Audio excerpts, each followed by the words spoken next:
welcome to our Rolemaster actual play session.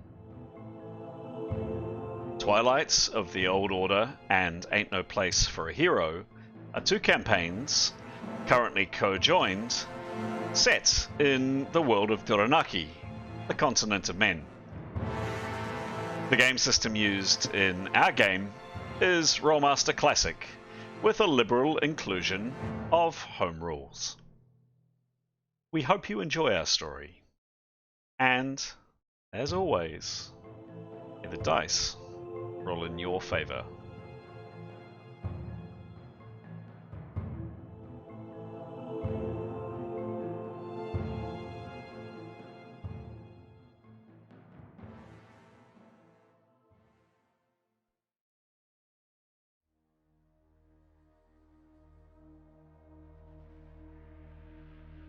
This is episode 87 of Twilight of the Old Order, and episode 65 of Ain't No Place for a Hero.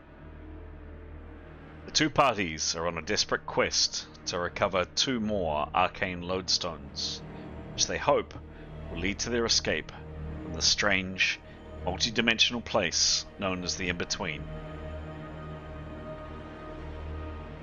We pick up the story after Karios has had her knee tended to, the skeleton warriors have been defeated, and the party thinks on what to do next.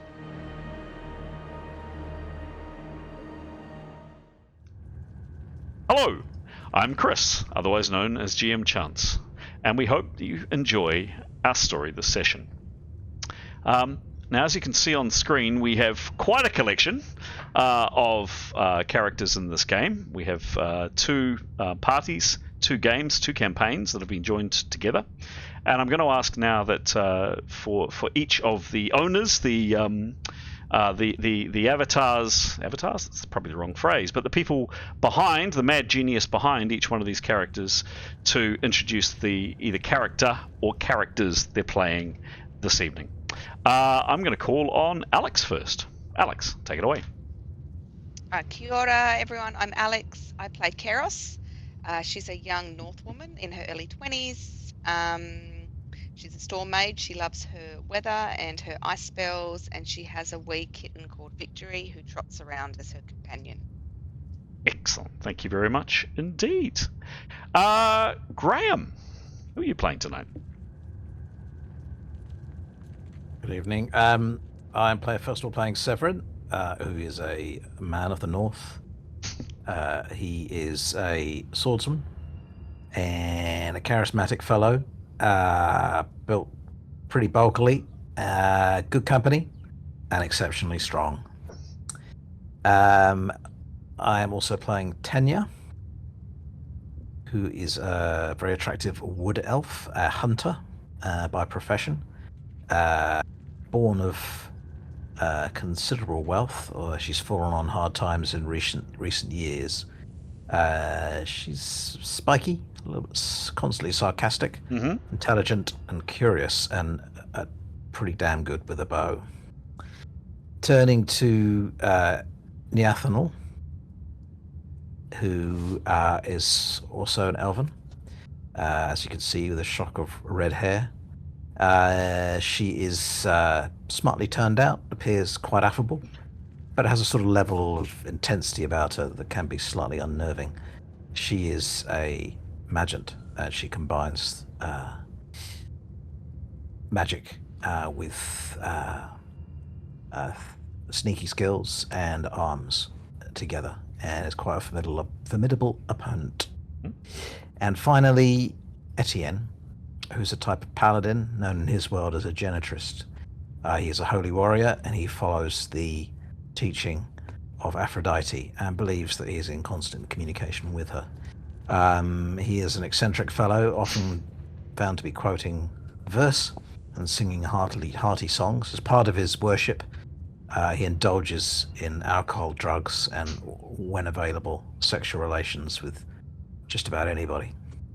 Excellent. Thank you very much. Marvellous. Moving on to Anthony, please. All right. Tonight I am playing a couple of characters. Firstly, I'm playing Askelion, or Askell for short. He's a tall half-elf warrior mage who comes from a port city, and his favourite weapon is his trusty cutlass. However, of late, he's been unlucky with lots of falling incidents. Leave that there. Additionally, tonight I'm going to play another character for an absent person, Grey Roughwind, a gorgeous half-elf wild person, absolutely beautiful and very strong. Loves his natural furs and clothing like that. Excellent. And that's Grey. Thank you very much. Can I call on Mason, please? Kia ora. So I'm Mason. I play Demos. He is a very big, bulky, beautiful, mixed-race human. He carries his very trusty spear and shield that has gotten through a lot and stabbed a lot of things. He's not a man of many words, but, super loyal, and he's just great. It's beautiful. Fantastic. Thank you very much. Stara. Hi, I'm playing Jada. She's a very tall Arab woman. Oh, she's young, I see. She's in her 20s, fights with a quarterstaff, and she's a healer. Don't leave home without your healer. There you go. Great lesson for any budding role players out there watching the stream. Never forget the healer and always protect the healer. And last but not least, Pete. Hello all. Tonight I'm playing 3 characters. The first is Leif. He's in the hero party. He is a half-elf and a warrior mage, like Askell. So yeah, he likes to use to fight with his longsword, but also has got some quite useful spells. He's a very friendly chap. The next character I'm playing is Mithan. She's also in the hero party, and she's not friendly. She's a high man, well, of the race of high men, is very tall and it's not a people person, really. She's a ranger, and is sort of same as Tanya, very good with a bow. She's got a small few healing spells as well. The last character we're playing is Nicholas. He is a common man, or of the dark tribes, I believe they're called, and he is a mentalist, so he uses mind magic. He's of the realm of mentalism, and he's a bit of a scholar, and so it's a bit of an odd adventure for him to be embarking on, but he's up for it. He's quite game. Excellent. Thank you very much indeed, one and all. Well met, well introduced, and we are ready to go. So I'll quickly turn to the map. I'm going to zip through a super fast, and it really will be a super fast summary of last session. So the two parties have found themselves in this strange, ethereal, magical, mystical, ethereal realms known as the In-Between, some kind of extra-dimensional, special dimensional, in-between dimensional place between worlds. How the parties have got there is quite a long story, and if you're a viewer to the channel and you want to find out more, go into the other channels and see the Tales So Far videos, which explains how the characters got here. Where we start this session is after quite a lot of trauma and combat and bloodshed over a number of sessions of the characters fighting their way through this highly unpleasant complex that we can see on the map, clearing out the various rooms, and the very last session was a pretty brutal fight with a number of skeletons that were in this room, but happy to say the characters have managed to triumph and to overcome basically all of the hideous creatures that you have found in these chambers so far.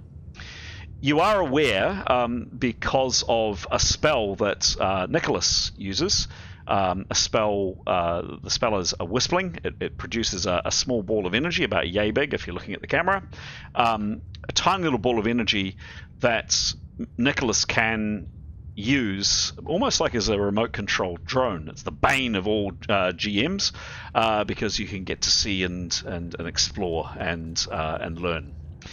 Have to do something about that. With some good exploring, Nicholas, through this effectively little magical ball of energy, has ventured further into this strange, unpleasant complex. Here, by the way, were some other creatures that the party slew earlier on in their adventures here, and you can just make out a horrendous, horrible figure over here, some kind of creeping, vile, undead thing lurking in the dark that you can see just here. The party have not yet confronted or engaged those things. So it's almost a bit of a moment of kind of taking stock. Where to now? At the tail end of last session, we just arbitrarily decided to put some characters in this room, other characters in this room, and then I guess the characters will decide what they're doing next. But just a random assortment. There's just one last thing I need to do. For some bizarre reason, this portcullis just doesn't show up. It is there now. There we go. So that's where we're really going to start the game. Probably the last thing to note is at the very tail end of last session,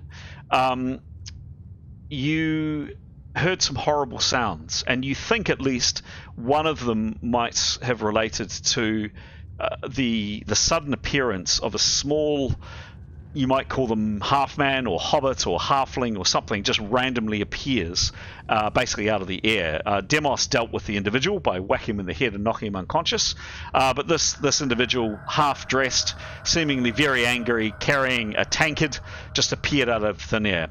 For some reason, in this place, just at odd moments, just these random things appear. Some are horribly violent and hostile towards you. Others are benign. Others are amusing. In this case, basically a halfling appeared, a half-naked halfling appeared out of thin air. And after a confrontation with and quite a heated discussion with Severin, this individual stamped off into the complex. And just at the tail end of last session, you heard, not distantly, not close, the sound. To be followed up with something quite unpleasant. A kind of a high pitched scream. And just at that moment, Severin, basically where we begin the game is with Severin saying, "Let's close the doors." So, just before I say the immortal words and we get underway, any kind of qualifying questions, anything we need to catch up on, anything that's not clear for any of the players? Going once. Going twice. All right. Right. Yeah, I did want to just check. Did you say that we, in our judgment, that scream and that monster sound came from within the complex or outside? Yeah, you think so. It's kind of hard to judge. Sounds in this place is quite hard to determine. You don't think it was like right next to you, but you think it was. But you think it might be within the complex. Yes. Thank you. Yep. Can't be quite sure, but yep. It wasn't incredibly distant, but it wasn't right next to you either, and so you're assuming in the complex. Yep. Yep. Any last qualifying questions? Going once. Going twice. Alrighty. Well, with no further ado, let's start the game.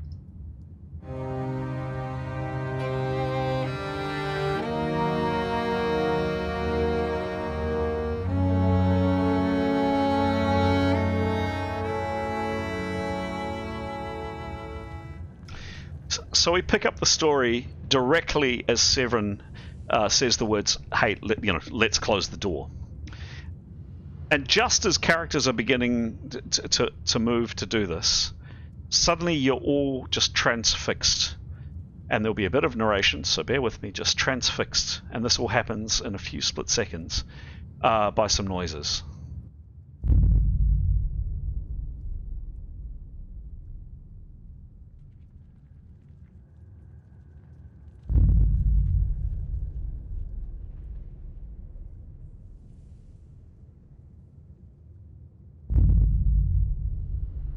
And then again, the sound of running feet, and then something you hoped you'd never hear again, except this time it's bigger, much, much bigger, and the sound of this fills you to your very core. Your insides are vibrating. The clasps on your armor and your weapons vibrate with this horrible, deep, bellowing noise that echoes throughout the chamber.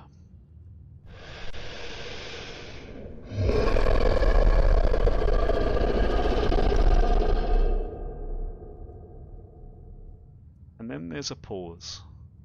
And it almost feels as like this horrible, hideous place that you've come to, this place that isn't a place, this place that is in the in-between, this place in between worlds, is holding its breath or something. And then sheer, merry hell breaks loose.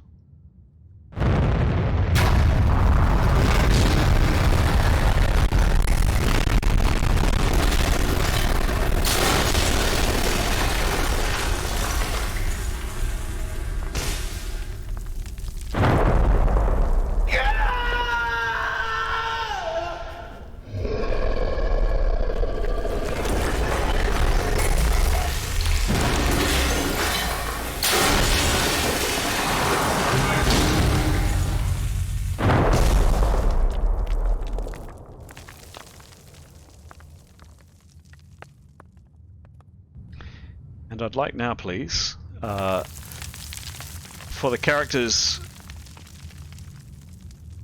in this area here, which is Mithan, Etienne, Nicholas, and Severin, and Jadar, please to hop into another channel. That's going to make things awkward, because it's just going to be poor Jadar by herself. Poor Jadar by herself. Maybe you're going to have to stay. Actually, no, just remain. Actually, Jadar, I hadn't realized it was just you going to be by yourself. So we turn our attention to this room here. Just while I do, I'll reduce the sound of the falling rubble and the sound of falling pebbles.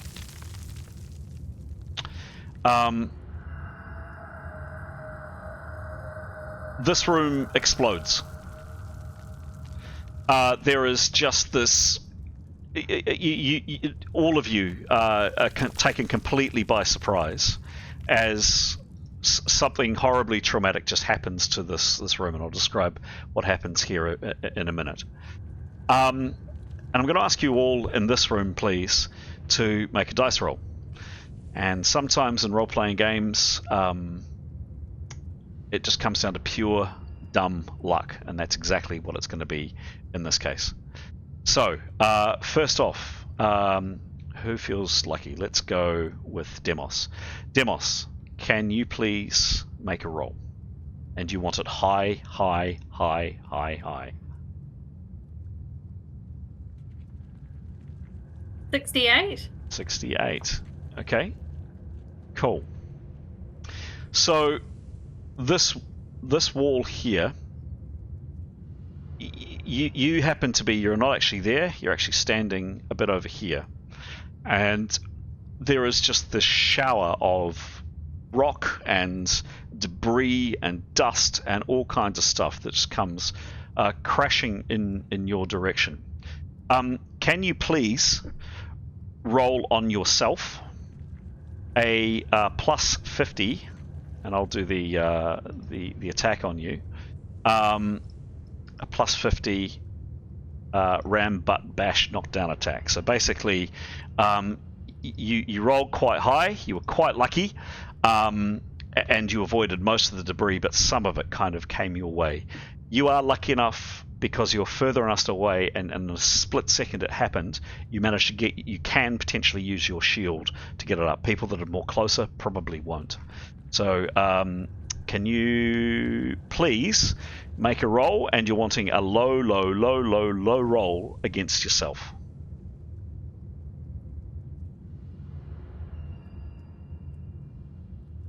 17. 17! I would be happy with that if I was you. Definitely. Yay! So plus 50. Oops. No. 17 plus 50. Boom. You do get your shield. Demos, this you don't know what it is. You don't know whether it's your battle reflexes or what, but something just alerts you. Some spidey sense on the back of your neck triggers you, and you basically just instinctively put up your shield. And as this wall here just explodes, bits of small pebbles and rocks hit your shield. You are unharmed. Yay, Demos. Who is next? Let's just go rounds. Let's go Askell. Askell, make a roll, please. You want high. Askell's a legend for low rolls, though. Okay, 1, 2, 3, go. 28. 28. Ouch. Unfortunately, Askell, I don't think you have a shield, do you? No, you don't. I had my magic one. You did actually, which would probably count in this case. So Askell, you're again something about your military training. Yeah, there's something about this wall. It's about to come in. If you can please try to make an extremely hard maneuver to leap out of the way, and if you do so, you will be unharmed. Otherwise, you will take some damage. And just give me 1 second. So an extremely hard. This is based on your movement and maneuver in your armor. Give me a roll, please. And this is not all or nothing. Okay. 5. Can you roll again, please?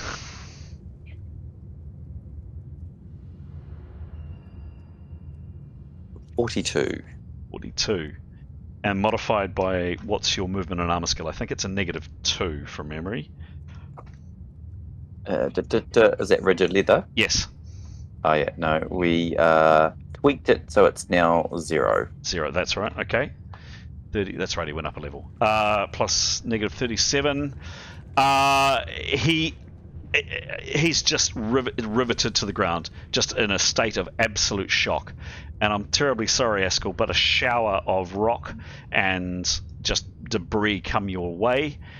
Can you please roll an attack on yourself? It is, in this case, it's a plus 50 large fall crush attack on you, or a crush attack as this pile of rock comes towards you. Roll, and you want low. Well, I've used up my lows already. So 59. 59. Don't actually have that. 59. 59. What's his armor type, please? 59 plus 50. Rigid leather. Rigid, yeah. Which 10. 10. Thank you. That's what I was after. 10D. Yep, 10D, and he'll get his. Yeah, he will get his shield actually. His magical shield. What's his shield, please? 25, I think. As what? His magical shield is 25. Yes. Yeah, plus 25. And his normal defensive bonus, which is just his quickness. Quickness is plus 19. Okay. So actually, not as bad a result as it could have been.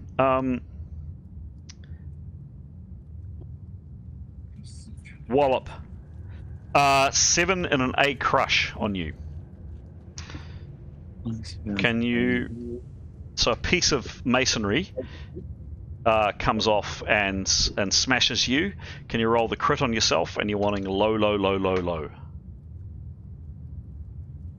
Jinxing it. 33. 33. That's pretty good. Boom. Must parry next round. 3 hits, and that's it. So, wow, that was really lucky. Bang. So you took a bit of damage from basically a piece of falling debris, but your magical shield is definite, and your quickness was basically what saved you from the rock. Basically wheeled out of the way in time. It clipped you, but you're okay. All right, and just probably standing, you're a bit further away. You weren't directly in the blast, so you were kind of over here. Let's go to Karios. Karios, do you feel lucky? Make a roll, please. You're wanting it high, high, high, high.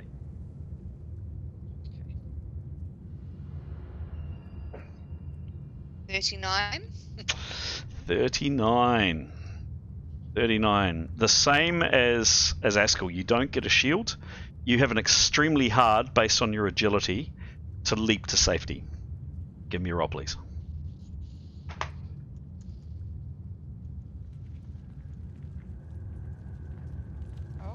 Oh, I've rolled it a one-sided dice. That's not going to be helpful. A zero-sided, sorry. 93. Nice. What's your agility? Agility is plus 23. Nice. Okay. Wow. On an extremely hard roll, and do mark this down for the experience points, you have a 70% or under. Karios, you have 70% chance of leaping out of harm's way. If you roll under 70, you're unharmed. Give me a roll, please.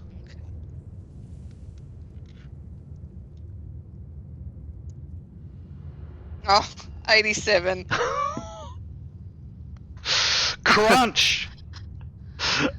Same as Askell, plus 50 on yourself. Roll an attack on yourself, please. Roll the piece of rock hurtling through the space and time that may hit you.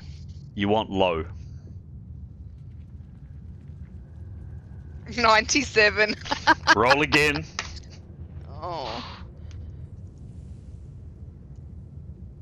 47. Ouch. Ouch. Karios. You take 43 hit points. You're unconscious. In an E critical and a C critical. An E impact and a C crush. You again roll these both on yourself. A second. Karios, edit.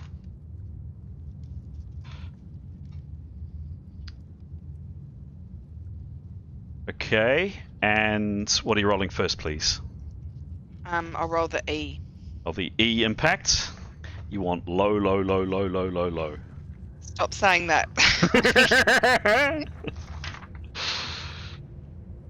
46. 46. 46 and an E.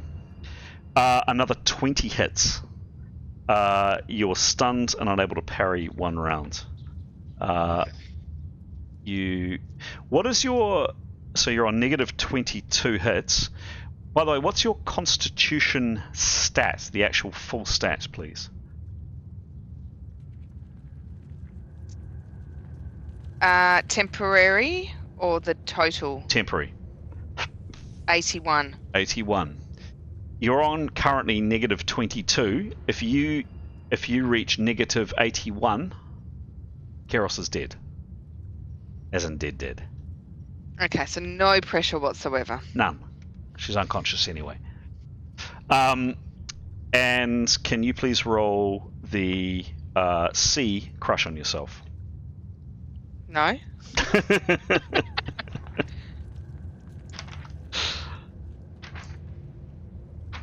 36. 36. Quite a low roll. Another 9 hit points. Another 9 hit points. And had you been in the fight for a while, you'd be in trouble, but you are unconscious for at least 31 hours. Not that hours make any sense in this place. That minus 29. Now minus negative 31 with the additional 9. Oh. Wham. Karios, a rock comes sailing out of this wall, clips you on the head, and you go rocketing backwards, and you collapse on the ground, unconscious. Who's next? Thanks. Let's go Tanya. Now, obviously, these characters are not a representation of where they are. Tanya, give me a roll. You're wanting high, high, high, high.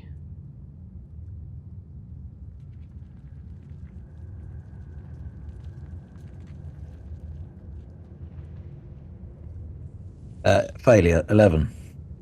11. Ground zero. Tanya, you are over here. Maybe you're inspecting a wall or something. Maybe you saw something curious you were checking out. But you're right there in front of the wall as it smashes inwards. You have a sheer folly based on either your agility or armor skill to leap out of the way. Shouldn't be a problem. 5. Will that do? Roll again, please. Oh, this gets better. 46. And what's her either agility or moving? Oh, she does wear leather, doesn't she? What's her movement in leather, please?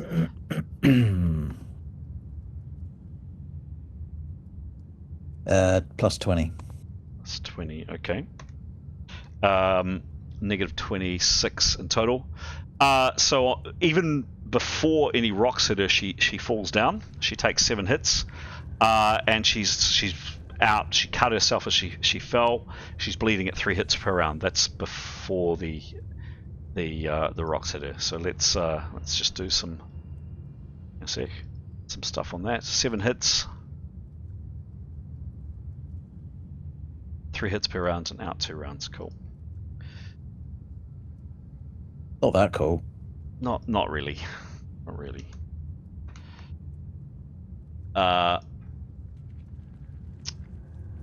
Okay. 89. She's down 2 rounds, and she's taking 3 hits per round. All right. Unfortunately, you take a 95 crush on you. So roll it on yourself, please, and you're wanting low, low, low. 80. 80. Armor type? Leather. Which one? Soft. Yep. Which rank? 5, 6, 7, 8. I think it's 7. 7. 7. Thank you. That is 38 in an F. That's an E, a C, and an A.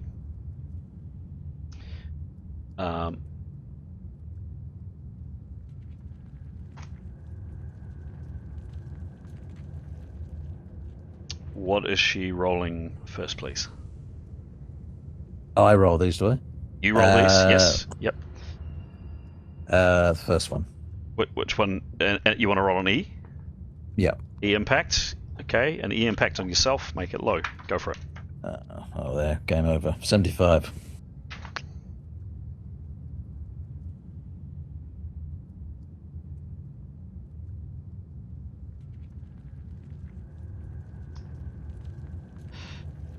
The rock smashes into your chest.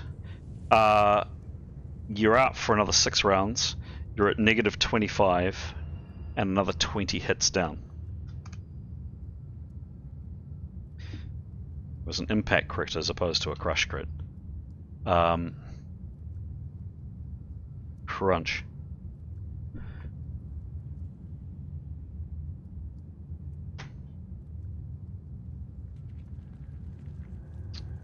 Next one. Next one, here, see. Next one is, what are you after? 47. For the C? The C? The C, yeah. Yeah, okay. Yeah. 47 on the C.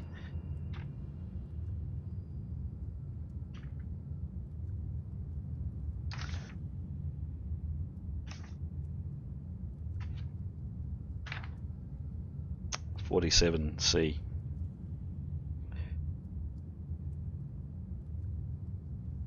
Another 5 hits. Still not able to parry 1 round.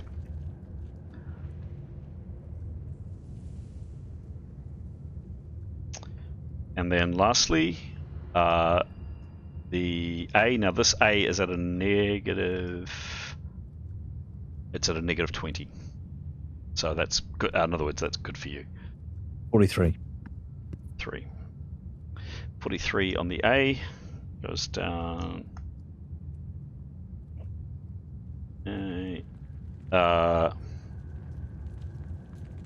Another 3 hits. She's still conscious. How many hits? Yep, she's down to, hang on. Another 3 hits. She's on 24. 24 out of her usual 96. She's at negative 25. She's taking 3 hits per round. She's stun no parry 1 round. And stunned 6. And she's down on the ground for 2. Ouch. Ouch.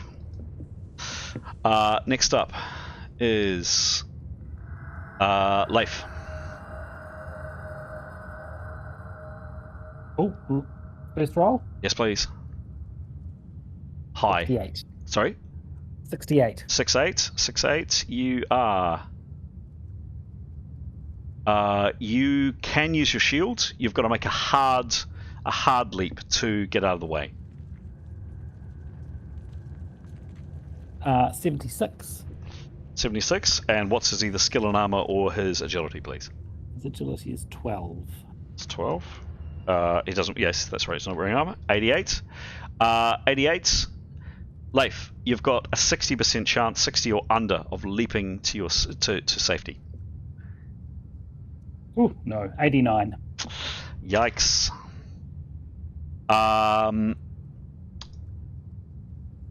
This is a 50 attack on yourself.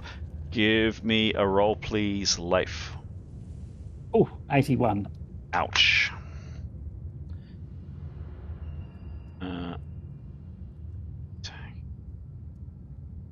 And on 81.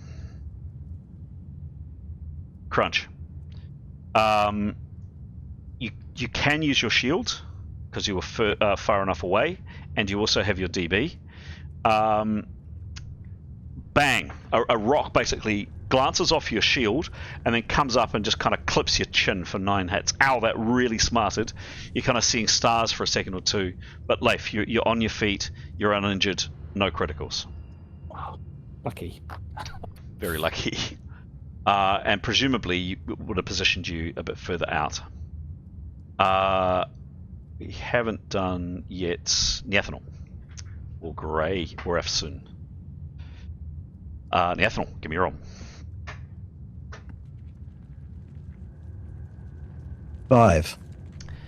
Okay, so that's really bad. You get an additional impact crit on top of that, unless you can make a sheer folly to leap out of the way.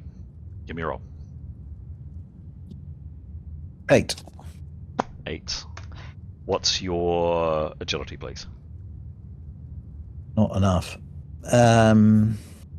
Plus 35. Well, she's fast. Unfortunately, not fast enough. She falls down. She's out for 3 rounds, and she takes 5 hits.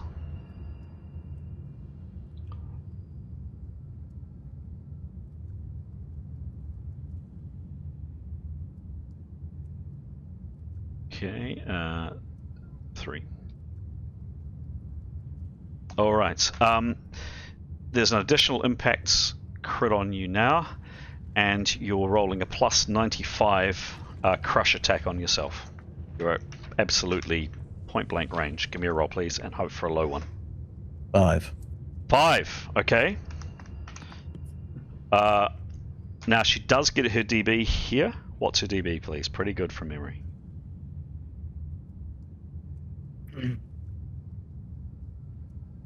67. Crikey. She wouldn't get a shield. It's right on top of her. Her shield's useless. 47. 47. Okay. And she's wearing no armor, correct? Yep. Yep. Okay. So the good news is 9 in A plus the impact before, and it was an A impact. So an A crush. An A impact. 2 A impacts. Beg my pardon. One of them will be at negative 20. First, hang on a second. I'm just going to knock down her hits.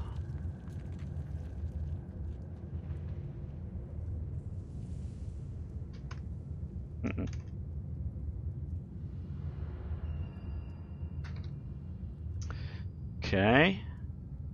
And you're rolling 2 A's on you. One is at negative 20. One is just a straight A impact. Both impact crits. Which one are you rolling first, please? The minus 21. Go for it. 43. 43. 23 on an impact. On an A. You're unbalanced. Another 5 hits.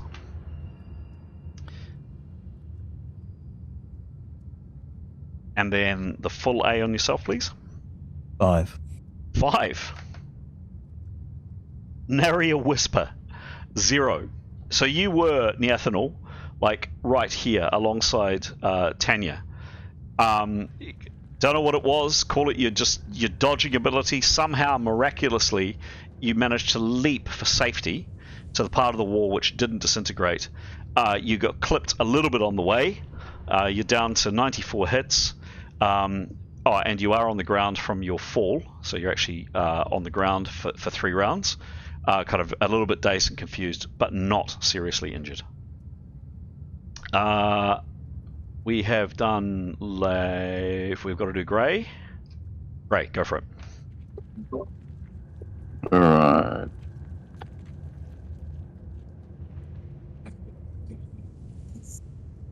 He's 68. 68, he's pretty good. 68, he's got a hard opportunity to leap out of the way. Give me a roll, please.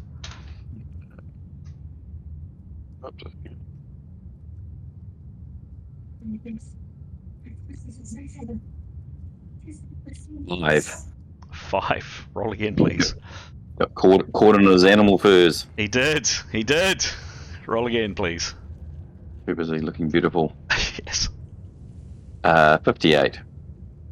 8. And what's his agility? His agility is plus 20. Plus 20, okay.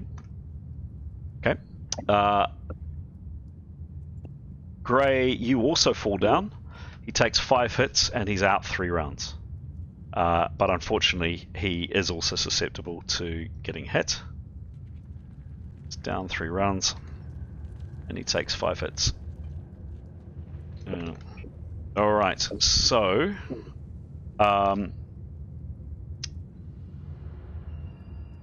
Grey, this is a plus 50 attack on yourself. Again, you're wanting low. Go for it, please. 81. Yikes. Wasn't a 5 though. It wasn't a 5. It was not a 5. 81. He would get his shield at that range. He's some way back, so he's standing a bit back over here. Does he have a shield? Yeah, he does. He has a wee target shield. Yep, he does. Oh yeah. However, that was a pretty impressive. So even with his speed and all the rest of it, wham! A piece of falling masonry kind of clips him. 14 hits in a B unbalanced critical. Roll the B crit on yourself, please.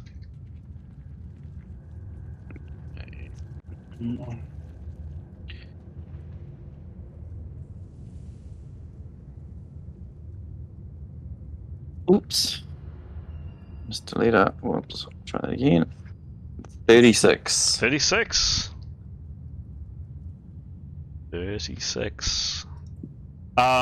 So the piece of rock hits him in his leg. It kind of unbalances him. He takes another 5 hits, and you're just a bit off kilter for a couple of rounds. Another 5 hits, and then lastly, do I have a volunteer to roll for a poor Afsun, please, to see if she gets squashed? Go on, Jada. No one's got. Oh, okay. No one's got. Yeah. Go for it. There we go. You're winning high. Oh, I'll just change it. What's her name again? Afsun. Oh gosh, a twin. I'll just give you. Oh, 13. What was the roll? 13. 13. So Afsoon was right in the middle of it. Okay. And so she gets a plus 95 full crush on her. This is your person that knows the way how to get out of this place. Hope she doesn't die. Can you roll the attack on Afsoon, please?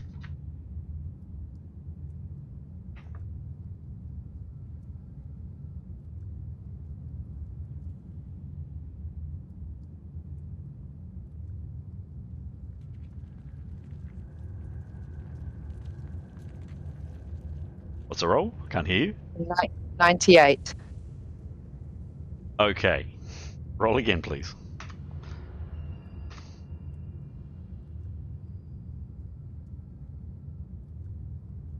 43.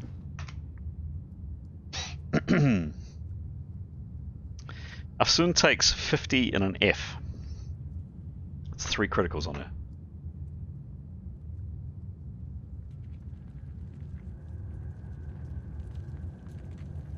She's unconscious. And you've now got 3 criticals to roll. One is a E impact critical. One is a C crush as the rocks come crushing down on her body.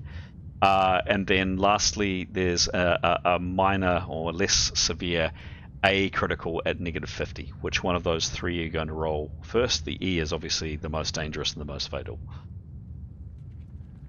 5. For which one, sorry? Oh, I'll just go in order that you said. Okay, 5 for the E. Whew. Okay, there's a lot of 5s tonight. That was lucky. That was very, very, very lucky. 5 hits. She takes another 3 hits. She's at negative 10. Not that you guys know this. All right, there's now 7 5s tonight. Right. Can you roll a crush on Afsoon? This is a C crush on Afsoon. Again, keep him nice and low. Go for it. Oh, that's a I'm sorry? I can't hear you. Hello? 66. I can't. What was that? 66. A 66. Okay. So, for those that are unfamiliar with Rolemaster, for some reason, and I haven't read the result yet, but for some reason, the people that wrote the rules for Rolemaster loved 66s, and bad things tend to happen on 66 for some reason. I can't remember what a 66 and a crush is, but we're about to find out.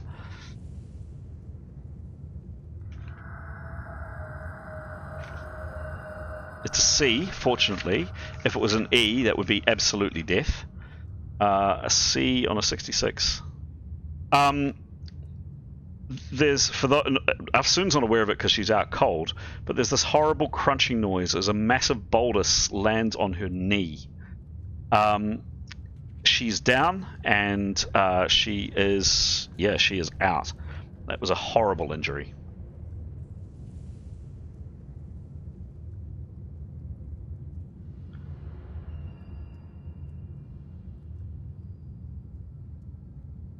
Ouch. Okay, and then lastly, the A, which is at it's a crush as well, but this is a negative 10. Give me a roll, please. Negative 20. Sorry. Give me a roll.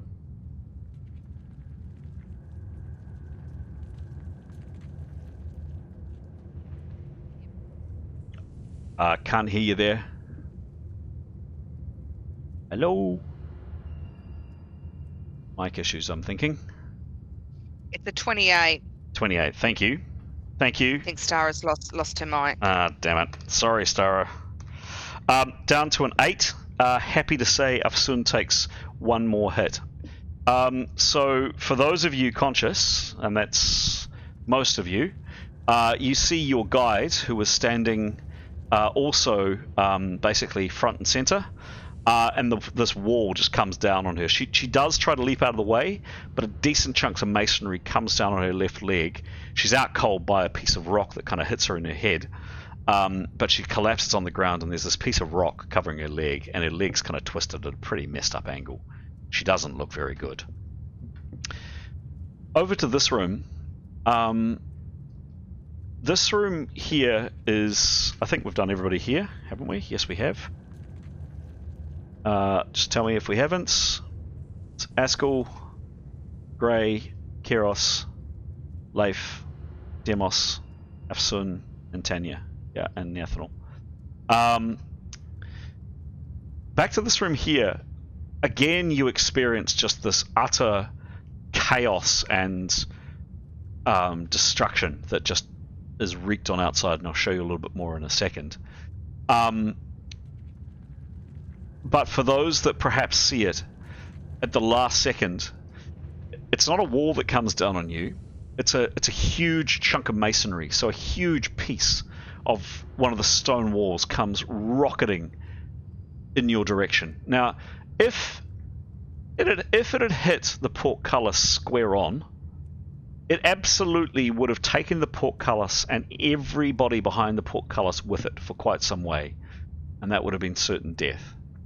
That doesn't happen. What instead happens is this spinning massive piece of stone comes in and hits about there.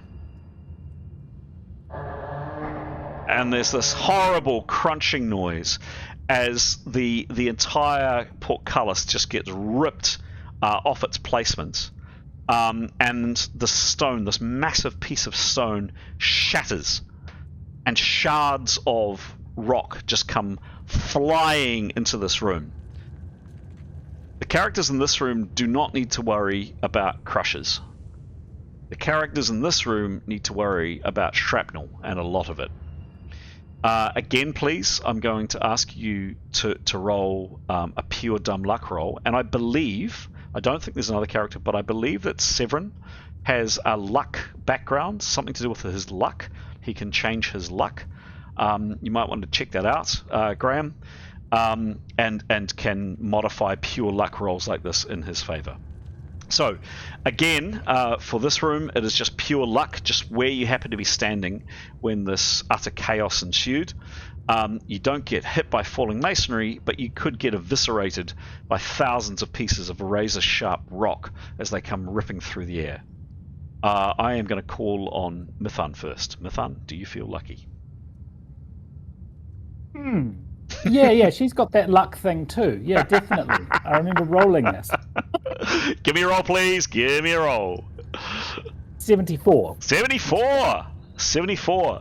Mithan, you were actually a wee way back, and you glanced up nick of time, something like that. You saw the rock coming, and you actually have a reasonable chance to get out of the way. A hard to leap to safety with no injury on yourself. Give me a roll, please. This is based on your moving and armor skill. 86. Nice. What's her movement and leather, please? 26. Wow.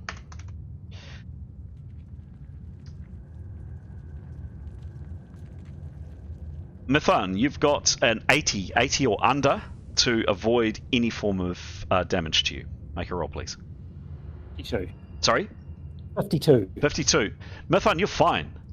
So, split seconds, this rock comes hurtling, rushing towards this area here. Mithan, you see it and you leap to safety, basically in between this doorway, and a shard of stone splinters just come flying into the room. But Mithan, you're safe. Next up, let's go for Jada. Jada, give me a roll, please.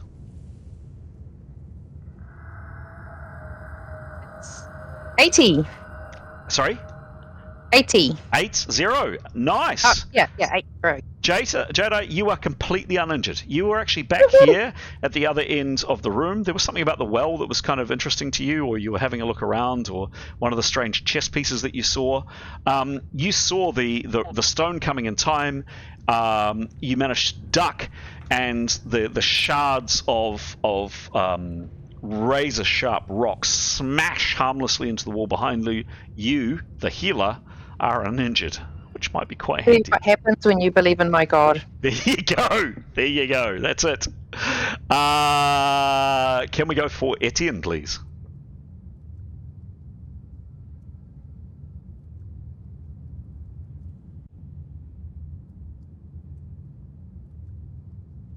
$36. 36. Not great, not awful. Etienne, you've got a very hard to leap to safety based on your moving in plate armor. 28. 28. Now we do need to go over armor, but so yep, yeah. What's your moving and armor skill, please? Plus 14. Plus 14. Cool. All right. Etienne, you have a 10 or under chance of leaping to safety without injury. 62. 62. Don't make it, I'm afraid. You get definitely some shards of the stone coming at you. Roll an attack on yourself, please. Brilliant. 85. Ouch. You are, however, encased in metal, which is good. Large.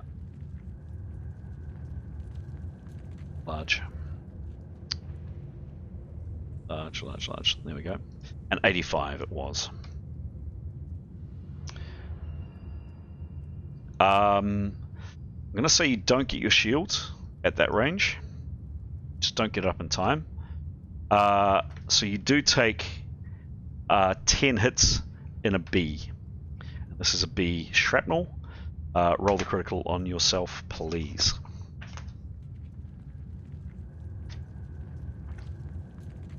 $36. 36.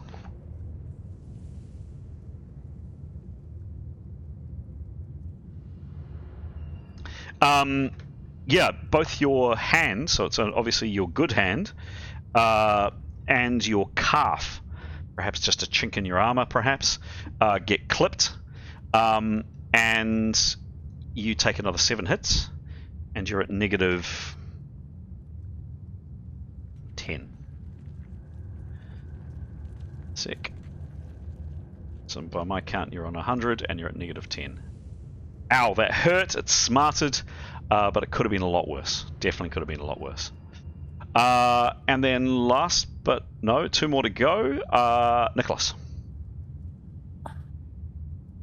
Roll. 34. 34. Unfortunately, Nicholas, you have a very hard to leap out of the way.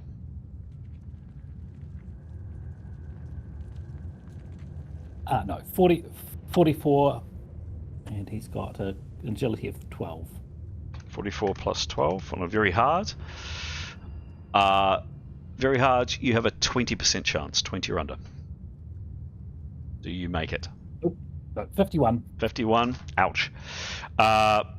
You do get, bits of the stone just come ripping towards you, please. Nicholas, give me a roll on yourself.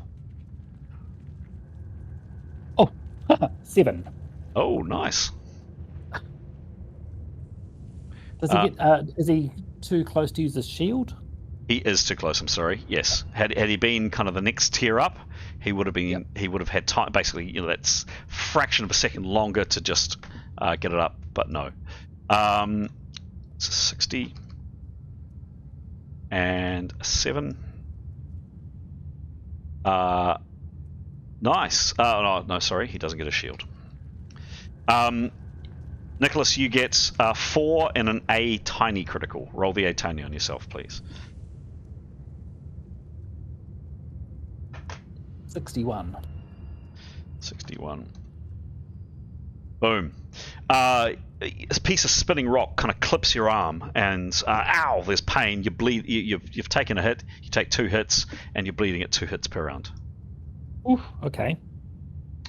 Last but by no means least, Severin.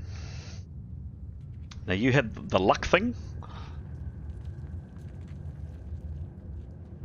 Yeah, 20%. Sorry. 20% roll bonus in his favor in times of happenstance. So this is exactly one of those situations where it's just pure dumb luck. So whatever you roll now, you get plus 20 for it. Give me a roll. 90. 90. Yep. Oh, forget about it. He was fine anyway. So Severin, maybe you were back chatting to your friend who has gone a little bit religious recently. Jadar at the very back, maybe looking at the chess pieces. You don't know, but anyway, whatever it was, you were back here. You were lucky, and like Jadar, the pieces of stone just come up over your heads, and you're absolutely fine. So, in a matter of seconds, suddenly your world, this zone, this area, this horrible place that you've seemed to have got to know quite well, something catastrophic has happened to it. And if you just let me change the map for a second, I'll show you what happens, and I'll show you what this looks like.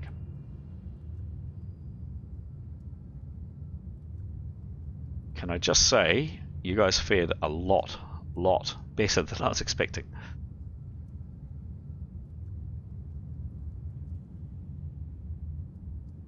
Karios would answer, but she's unconscious. With the exception of Karios. And I think she was holding victory when that happened. just saying. All right. Tony feels really lucky. A lot better than it could have been. Put it that way. It's all relative, I suppose. So.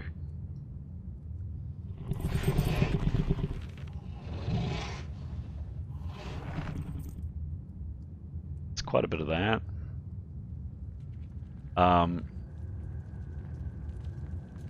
Actually.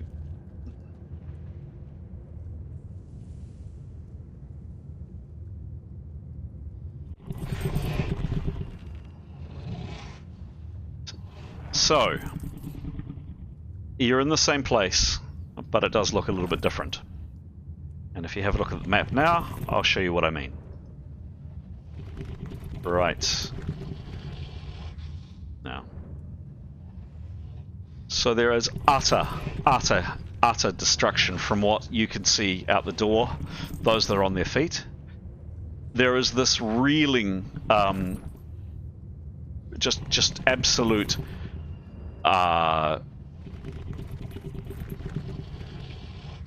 Gordian knot worth of hideous, utterly massive, huge tentacles, and every now and then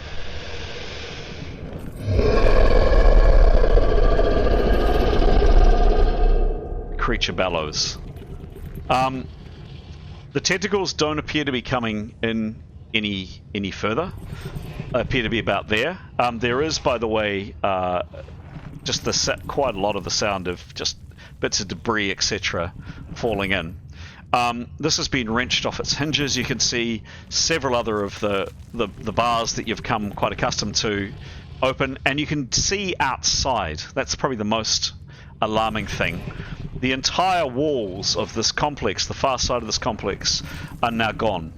The one thing that isn't accurate from what you can see on screen is the creature is not actually, it hasn't torn the roof off. So there is still a roof in this place. What you are seeing actually are the massive tentacles kind of reeling around inside the space where there were interior walls. So imagine this with a roof on it, but everything else in terms of the utter chaos and the destruction and that evil, horrible, hideous purple light from outside filtering through, that is what you can see. That's that room. This room here, I think probably the easiest thing to do is we'll do that. And the same thing here. That's the door out to where you fought the skeletons. This is where you are now. This is the ruins of the wall that just came smashing, tumbling in. You can see that there's dust and grime and stuff filtering down. You're kind of all coughing and choking, trying to trying to breathe through the filth that's been upended by this thing just ripping and tearing huge chunks of masonry out of the way and completely displacing this wall. Over here, there was this massive statue. It had been based here. Whoops! It had been based here. It's now been smashed, and it came through and is embedded in that wall. And this creature is just looming and lurking and hideous on the outside.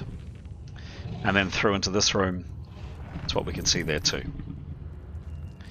And I'm now going to start initiative rounds, and I'm going to ask, and let's see what each character does for those that can act.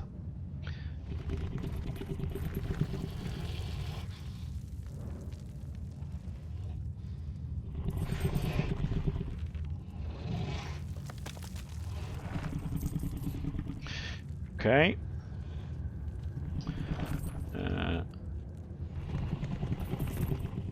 Just a second.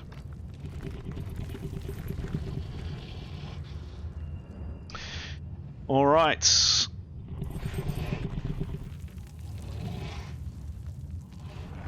No.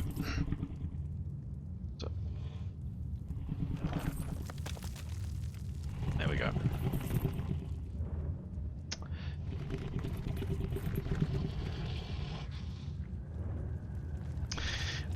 Neathanel, you are first to act, except that you're down. You're down on the ground. You're just hang on. I'll just give you a quick précis of kind of where things are at. You're down. We'll say because actually positions probably are going to matter. I think we'd put Neathanel kind of over here-ish. Demos was roughly there. Afsoon and Karios are out. Tanya, I think, was back about there. No, Tanya was over here, that's right. Tanya was injured. And Askell and Grey are about there. So yes, that is about right. Positioning here, Jada was at the back. Severin was at the back. Mithan ducked into the doorway, and Etienne and Nicholas were about here. There we go. Great.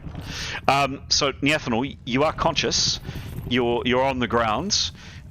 You're here. You can't act in any way, but you can. You've probably got some limited speech if you want to speak. So preparations are the questions, are you saying? Well and truly. Yep. Oh, I should just lied still. Keep quiet. Okay. Jada, you are completely unscathed. Nary a whisper. There has been now. You are completely, of course. So the reason for me wanting to kind of split up the party, you are completely unaware of what's gone on in the other room, of course. So acting on the information you know, what do you do?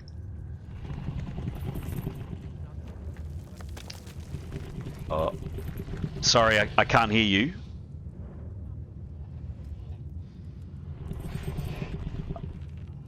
Hello? No. Can you hear me? Yes, can hear you now, yes. Okay, I have to unplug my headphones, sorry. Okay. So, since I don't know what's going on in the other room, I'll just ask if everyone in this room is okay. Mm-hmm. And then go check in the other room. Okay. Okay, so people will be able to react on their turns, because they're kind of coming up to it, but you move through into the other room, is that what you're saying? Yeah. Okay. Yeah, this is what you see. So, Karios is down. Actually, could you give me a perception roll just to see if you can kind of take in what's happened? 96. No, except it's masked. I'm sorry. Roll again, please. Sorry, maybe not roll again. Let me find out.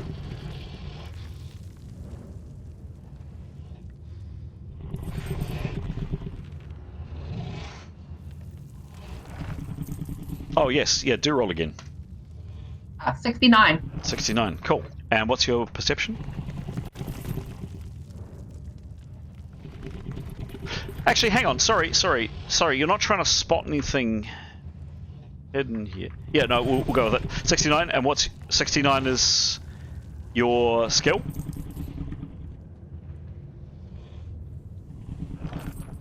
What's your perception skill, please? Where do I find that? On your sheet, it'll be part one. Plus 49. 49, thank you. Yep. Lovely. Cool. So look, it's pretty dusty in here, Jada, as you come in. I mean, you can see kind of dust filtering through the air.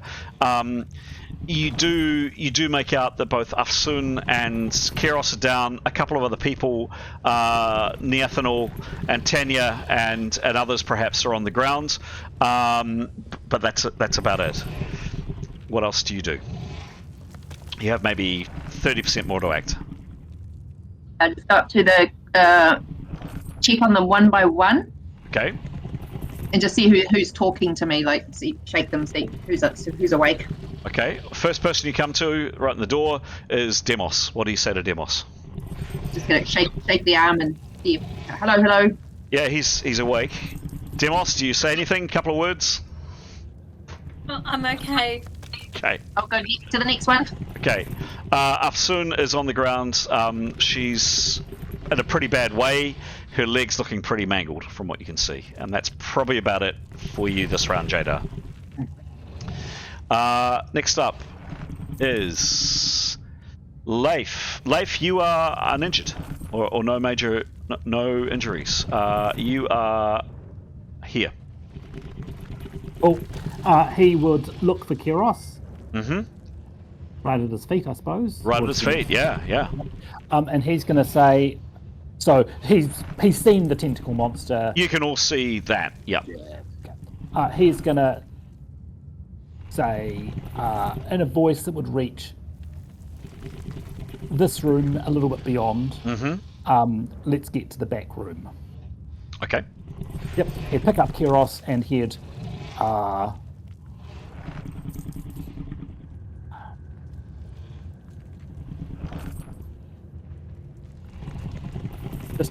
just deciding if he wants to stalk or if he wants to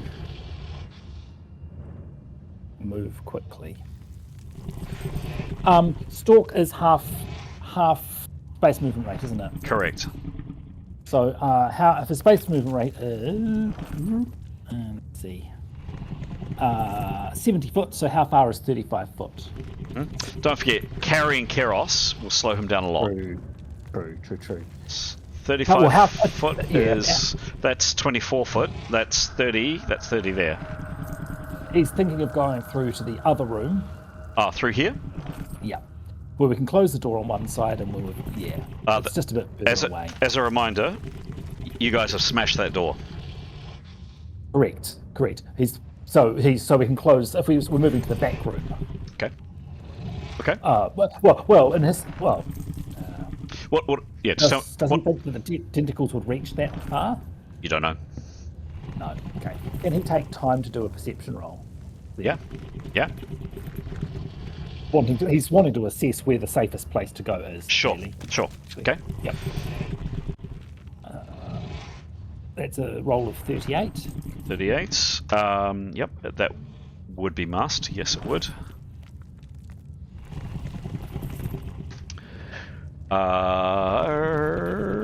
Okay. And what's his perception, please, Pete?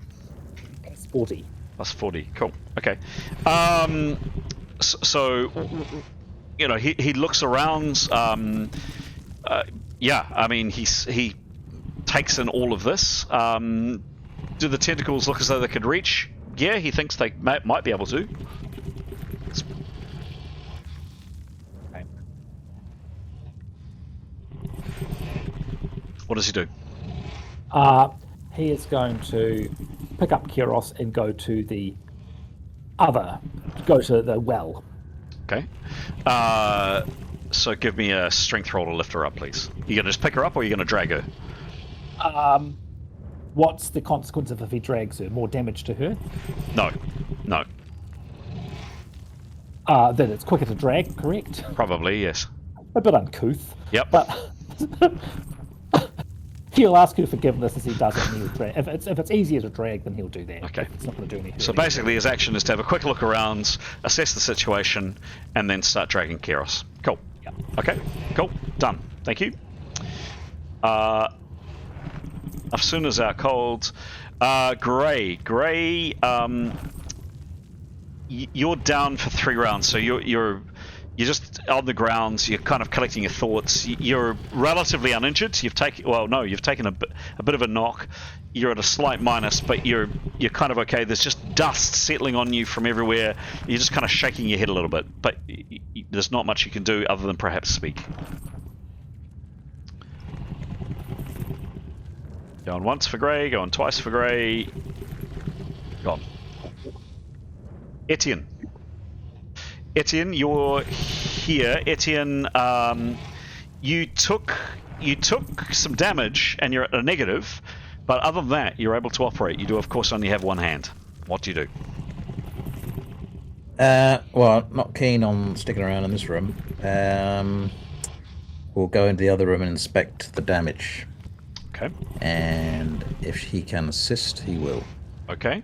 So as you come in, Mithan's probably in the way, so you squeeze past Mithan. As you come in, Leif is here dragging an unconscious Karios out. He's basically not quite blocking the doorway, but almost. Well, say to Leif, whisper to Leif, would we not be better in further, because we've got the open pit there, would we not be better retreating away through the broken doorway as far away as we can? Leif's got a chance to respond. He'll say, yeah, happy to. Okay. And then if whatever's left of Etienne's turn, if he can find someone who's down to pick up, or even with one hand, he's quite strong, he would get them under the pick them up as best he can with one arm under their, with their backs to him, and start to sort of get them out the opposite door. Okay. Whoever that may be. Your friend that you're getting to know a bit better, Afsoon, is probably the only one immediately in your vision that's unconscious. Okay, Jada's so kind of tending to her at the moment, or looking down at her at the moment. He'll ask, is she okay to move? Jada doesn't know. She hasn't had a chance to inspect her. Okay, well, I think that's probably the wise thing to do. So I think he will pick her up. Either he will put his arm with her back to her so he can sort of gently drag her out of the room. I suppose is probably the best thing he can do. Or he will put her open a fireman's lift. He's got a stump so he can stabilise that body and walk out in a fireman's lift. Okay, your choice. Dragging her will require no roll, I don't think. Picking her up Well, would... drag them, yeah. Cool. So, Etienne, by the time you've spoken to Leif, kind of surveyed the situation. You and Afsoon haven't made a lot of progress, but you've got to kind of hearish. Okay. Next up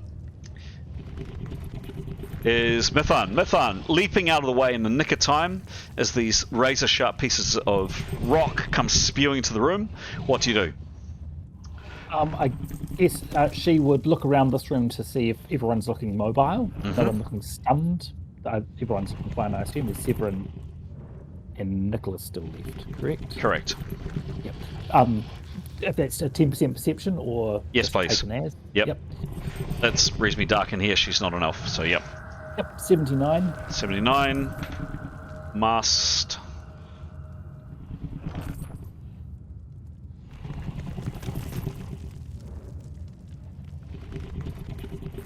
Is 16. Actually, sorry, for something that kind of we all know, it's an observation, so not unmasked. So the 79 should have stayed. Yes, so 79 plus 16 plus 79 plus what, Pete? 75. Thank you. Goodness me. Yeah. She's good looking, eh? Yeah, good she is good looking, Pete. Yeah, she is. Yeah, like that.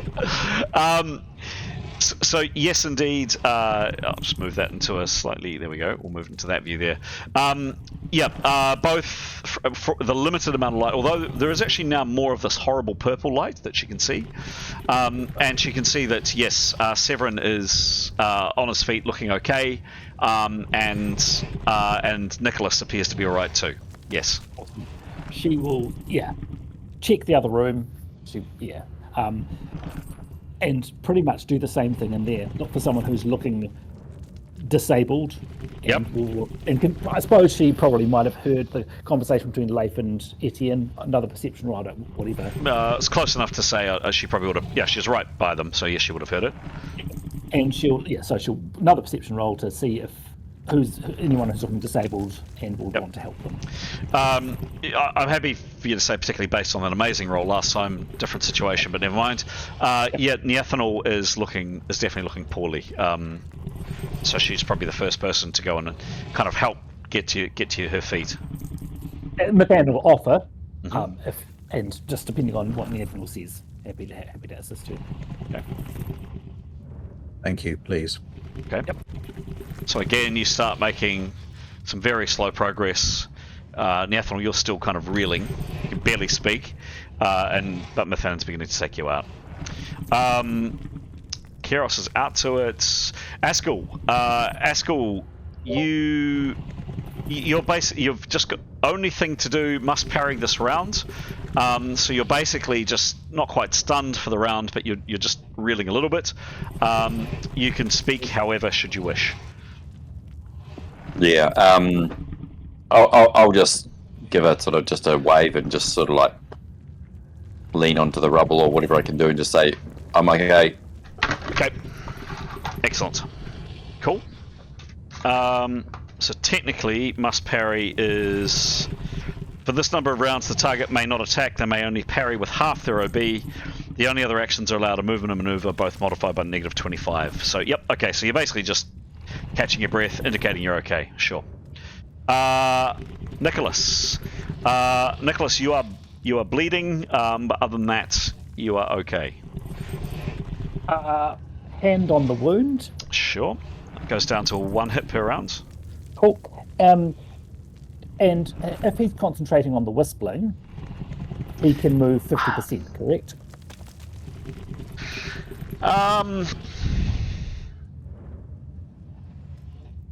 Yeah, I'm going to say the whistling is cancelled. Okay, sure. Yep, Cool. I understand that normally it's not until but some stuff happened, and I won't. Yeah, yep, it's cancelled. Sure. Nicholas will do the same. Okay. Go and assist. Okay. If he can. Mm-hmm. It's getting. Yeah. So probably the first person. It's give me a quick perception roll, Pete, and this would actually. Sorry, it should have been unmasked. So yep, give me a quick check to see, basically just to look. 32 plus.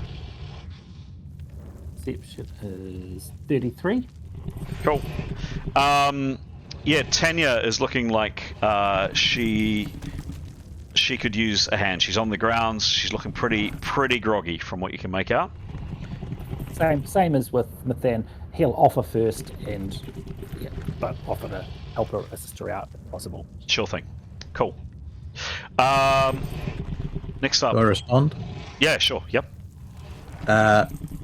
Yes, please, bleeding. Okay.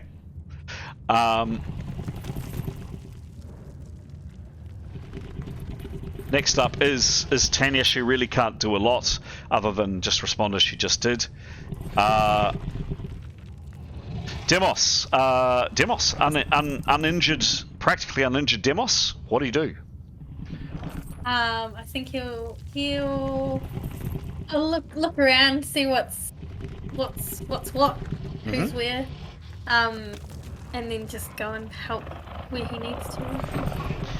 Yeah, he starts to hear some noises. I know. You all do.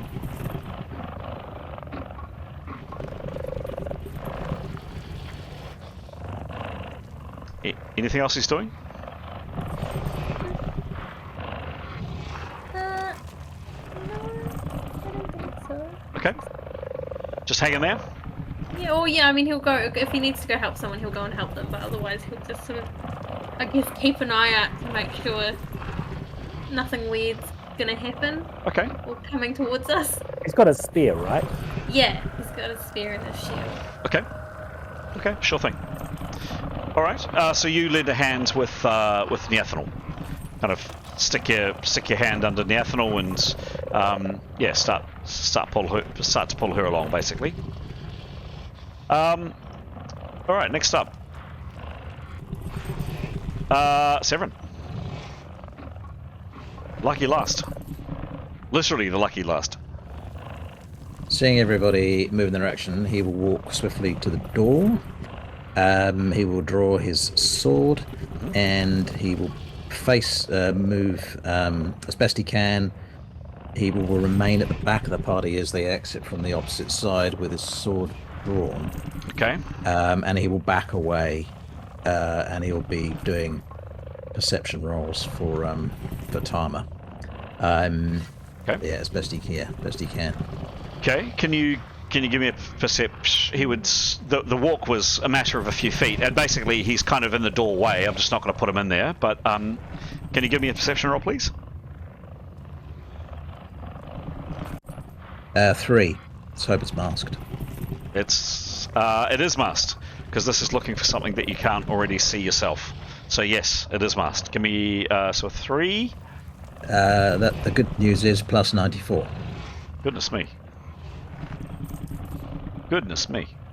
Oh, hang on. Wait. No, that's with his thingy activated. Yeah, thought that was quite good. Take away 25. So what was that? 84, 74, 69. Yeah. So, Severin, you can hear, now you know this. You haven't shared it with anybody yet, so asking for you to act on this information as you see fit. There's sounds of footsteps or crunching on kind of the gravel. Things are approaching. If he has an opportunity to respond in a low voice, he will say, "The wraiths are coming." Okay. Has he got anything left of his turn? Yeah, a little bit more. Yep. He'd like to activate his sword, but will he have time to do that? What does that mean? He has an inbuilt spell in his sword. No, that's a 75% action. So no, sorry. All right. Okay. All right. Yep. Unless it's an instantaneous spell, which is 10%.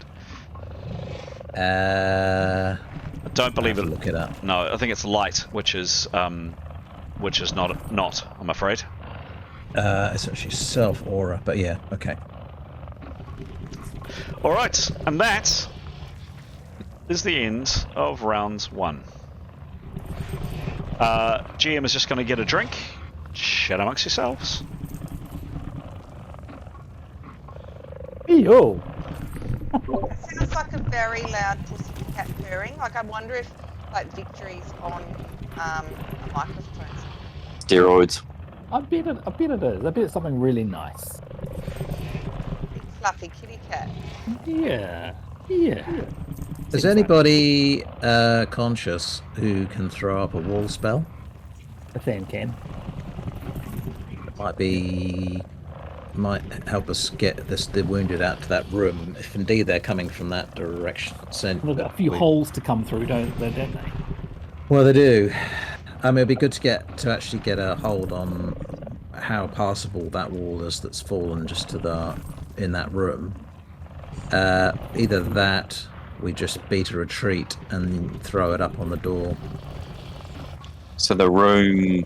Because how many actually are able to fight at this point? We've got to move wounded for one. Well, the room sorry, you go. I'd say the room with the well might be the easiest defended because that door can shut. You just got to block the the portcullises. I don't think we're moving away from that room, and that's the direction they're coming from. Oh, but yeah, good point. The door into this room shuts. This one here. Oh, that is a good point. Yeah, okay. Point. I thought that one's not broken then, right? No, that one's not the broken one. It's the other I'll side. shut the door then. Yeah. So shut that door, and we move as fast as we can. Yeah. If Severin's going to go last, right? Because he always does. So if someone else could shut the door, that'd be really good. But Severin's in the doorway. Well, I'm not actually. I'm in the room. He just left me there because there was no room to bring me in. Cool. But he will go last, so it might be good if someone else could shut the door. Yep, Blake can. All right, rounds 2. Neathanol, you're still kind of technically kind of down. You're not feeling great. You are being assisted by both Mithan and Demos, so you're kind of on your feet, and you're slowly being walked out. And we'll just take it in turns as these guys go through. Do you say anything? No, no, not really. I'll just thank you, I think. And if I hear anything, I would respond to that, but I don't know if I do. No. Oh, okay.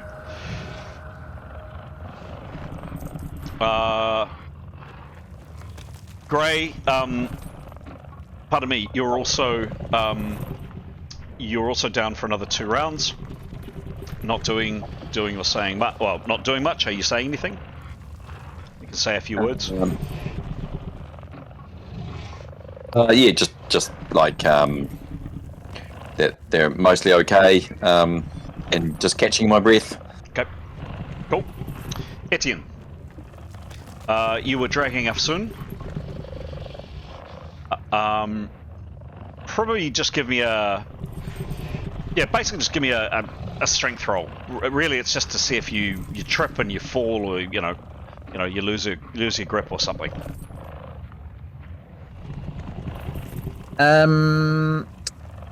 Okay. This is based on last time's. He knows the wraiths are coming, does he? He's heard what Severin said, yeah. And Well, no, he's heard what Severin said, yes. Yeah, I'm just wondering if he'd be better. Whereabouts is Uxton? Yeah. I guess he would say, yeah, I think he would still drag her out. He would, yeah, okay, let's drag her out of the room and then he'll do his thing. Okay. So give me a strength roll. Strength roll, please. 10. 10? Okay. I mean, really what I was after was just a no failure. So there's lots of rubble in here. You're being cautious not to kind of damage it too much. You make a bit of progress, not a lot. So you're kind of at the doorway here. Whoops. There we go. At the doorway here, and Afsun is with you. I'm not going to move the counters too much, but that's where you're heading. Next round, you'll be out of this room. Jada, your patient was beneath your feet, and she's now gone. What are you doing? Can you hear me? Hello? Hello? Hear me? Kind of. Yeah. Oh man. That's alright. It's okay. It's all good. Okay, so who's left in the room for me to rescue? Well, people are kind of... I've looked at Demos. I've checked Epson. Where am I? Who's closest? Karios is being dragged out by Leif. Good. Who was the other one that can put up a wall? Mithan. Mithan. Shall I go for Mithan? She's in good form, but she is helping. Oh. She's helping Neathanol. So if you were to help Neathanol instead of her, that would be good. Yeah. Okay. I'll drag Neathanol out. Okay. So you're giving a hand to moving the ethanol. Sure thing. Whoops. Done. All right. All right. GM's just gonna do that on the map for a second and do some jiggery pokery.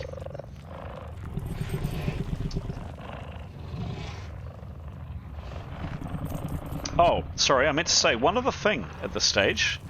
Right actually about now, you hear another, very close this time.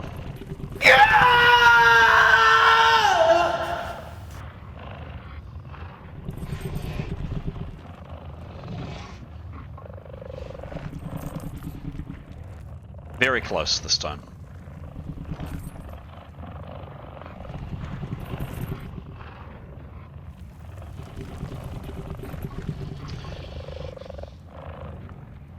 Hoping you guys can't see the map. I don't think you can. Nope. Cool.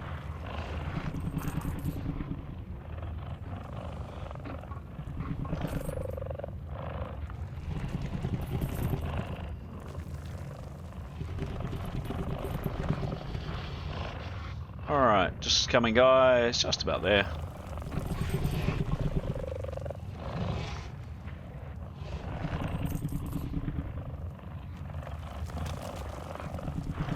Oops.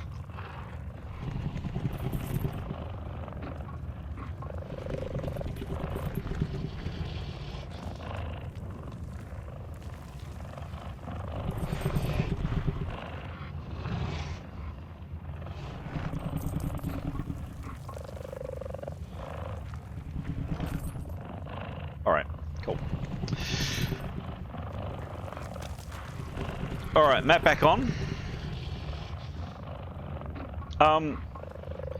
To your dismay, this kind of crunching and movement of rock and rubble, and you see, kind of coming from around the corner and round from the side, 3 lurching figures. You've seen them before. They look like this.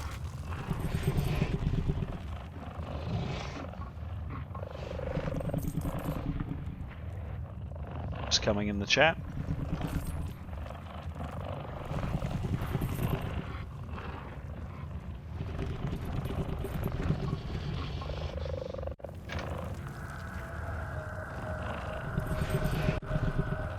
Just coming into the chat. There you go. So one has come around from here. One has moved into view from here. Kind of stumbled its way across the rubble, and this other one here has moved its way from around the corner. And they're not quite at that angle, but you can see that they're, you know, they're struggling on the rubble quite a bit.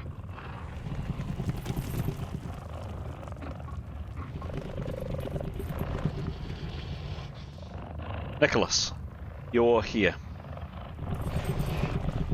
You were helping Tanya last time, just helping her get to her feet. Tanya's here. He will continue to help her. Okay. Okay. Wants to get away from them.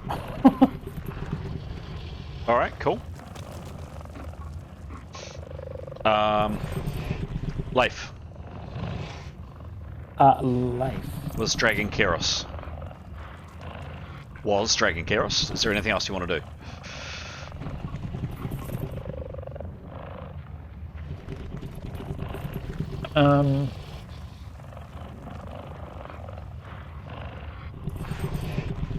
Sorry. No, he's going to... No, okay, yeah. He will reach around Severin and close the door. Some horrible noise off in the gloom. And you close the store here? Severin's in the room, isn't he? Yes, he is. Yep, I'm happy to say he is. Yep. And then, if he's got much more action left, he will continue to drag Karios. Probably not much. So you probably moved a little. So maybe down here a little bit more. Yep, sounds good. Yep. I mean, he's a bit of a bottleneck anyway. Yep. All right. Did Tanya and Nicholas move much? Oh, we're going to wait for Tanya's turn. Yeah, exactly.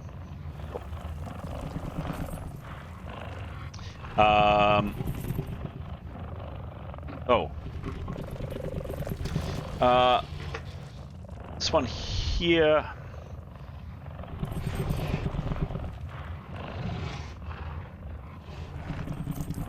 Oh. Probably can't. Who's that? That is Tanya. This one.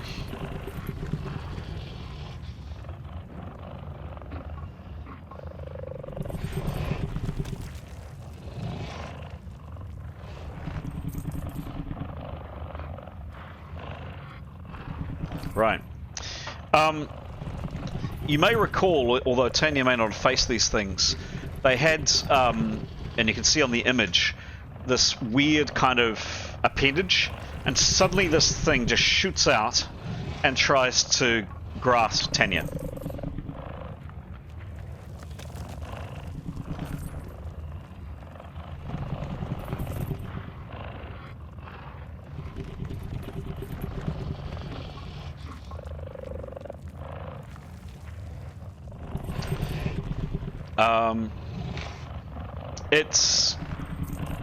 It hits her. Whomp. 7 in a C.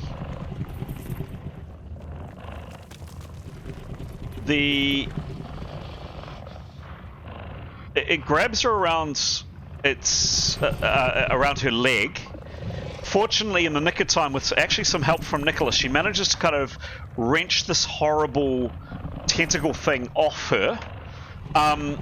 But you're stunned and unable to parry for another round. Not that it really matters much to you, Tanya, but you do take another 3 hits.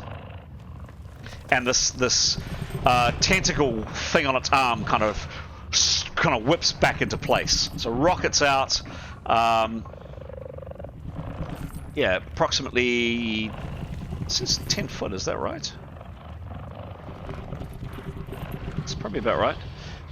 And tries to get her, doesn't quite, and its horrible tentacle recoils.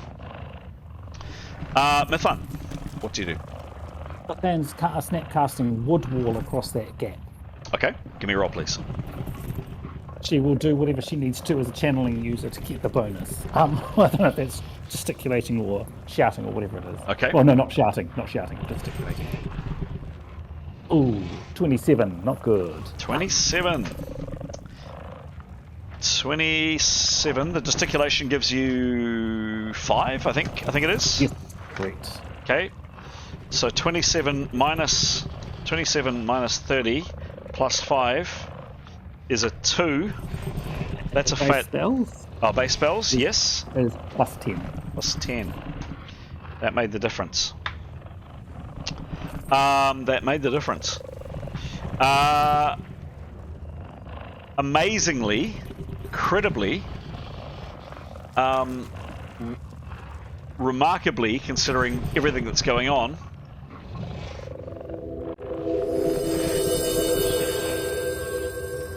that worked. What happens? It says, create a wall of wood up to 10 foot by 20 foot by 2 foot. It must rest on a solid surface. It can be burned through 50 hits for a 2-foot radius hole, or chopped through 20 man rounds, or toppled if one is not against a wall. Yeah. Just realizing that my scale is completely out here. For a start, that thing shouldn't have been able to attack you, Tanya, so apologies. I'll put back 3 hits on you. That should be and around a stun. Yeah, and the other 7. And the other 7, yep.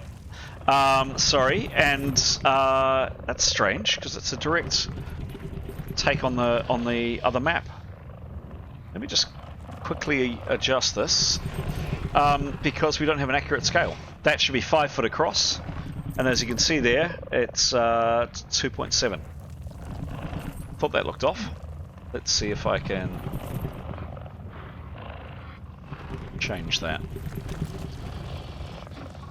Well, hang on. I know I just need to double it. So 2.6 doubled to 5. Okay. So the distance across here is 14 foot. Cool. Okay. So the wood wall is 10 foot by 20 foot. 10 foot high by... Well, I'm never sure. That's what I assume. I mean, otherwise, why would you want a 20 foot high, 10 foot wide wall? Yeah. Sure. You have to assume it's 20 foot long. So read the description again, please. Says, create a wall of wood up to 10 foot by 20 foot by 2 foot. It must rest on a solid surface. It can be burned through 50 hits for a 2-foot radius hole, or chopped through 20 man rounds, or toppled if one end is not against a wall. Okay, sure thing.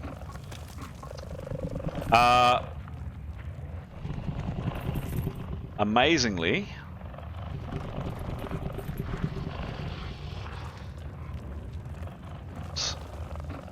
I think I'm going to... sorry, also, just for reference, this is not a permanent wall. It's 1 minute per level.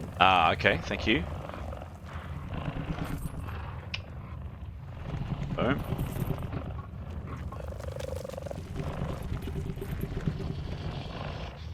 Okay. Just give me 1 second for the GM to sort this out. Oops, a daisy. Is it about long enough, do you think?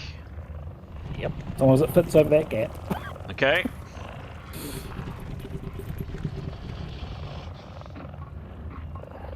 There we go. That'll do.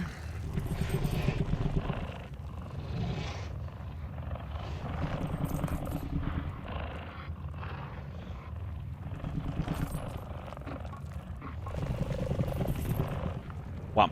And how high do we say it was, approximately? 10 foot. 10 foot.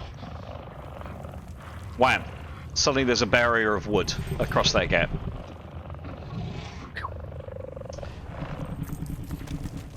That was a 10% action, Mython. What do you do with your remaining? No, not 10. Oh, was it? Snapcast. 75%. You said. So 25 left to act. What do you do? She will help with anyone around her. Probably help Jada with Nathan. Okay, cool. So, Nathan, I hope you're feeling particularly special. You got 3 helpers today. Hope you feel loved. Hope you feel appreciated. Great. That's one on the legs and 2 on the arms. Hey. There we go. All right. Next up, Askell. Askell, you were a bit off last round. You're feeling fine now. 100% good to act. What do you do?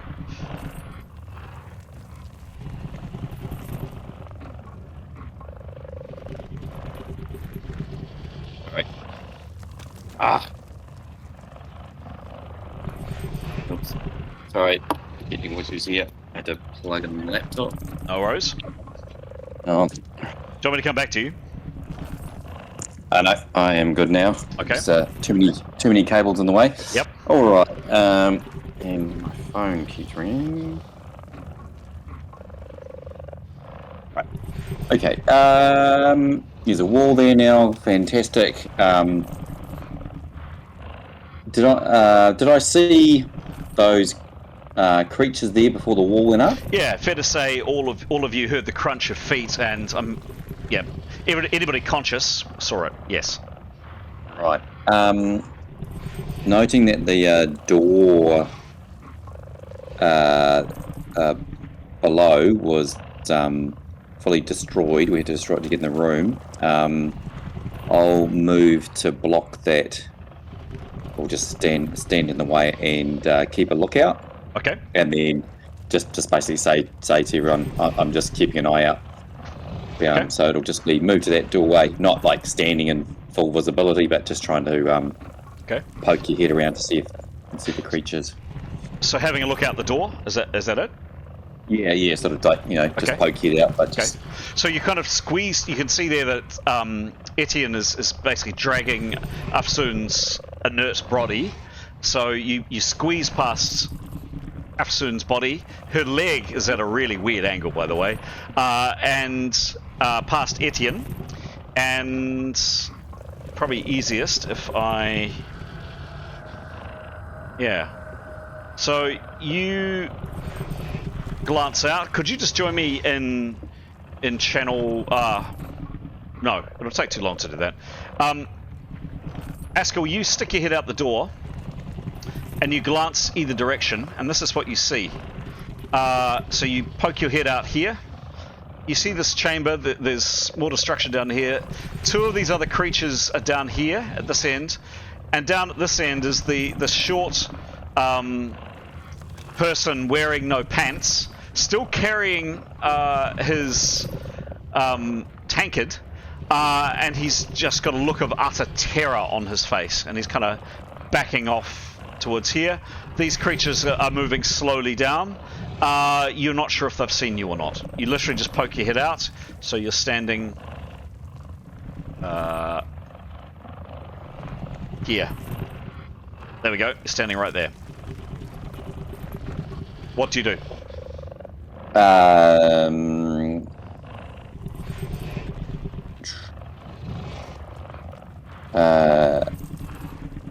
So I'd have my cutlass out. I've still got my shield spell up. I think I'd turn back to the those around me, trying to create contact because obviously it's pretty sure it's Etienne right next to me. Like he's a foot away. He's less than a foot away from you. He's right on top of you.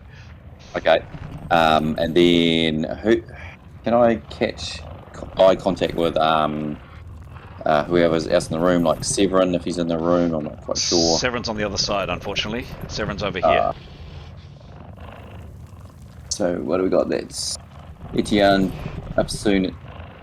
Who's that helping? Sorry, I can't quite see. Afsoon. That's Grey.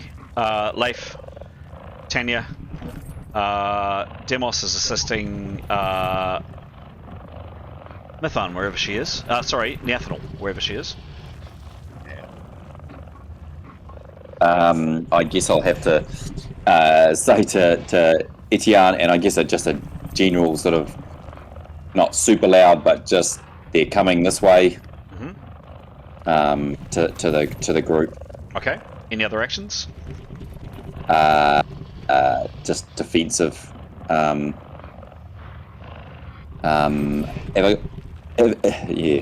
The little dude that's he's howling in terror or something, isn't he? He's not looking happy. Yeah.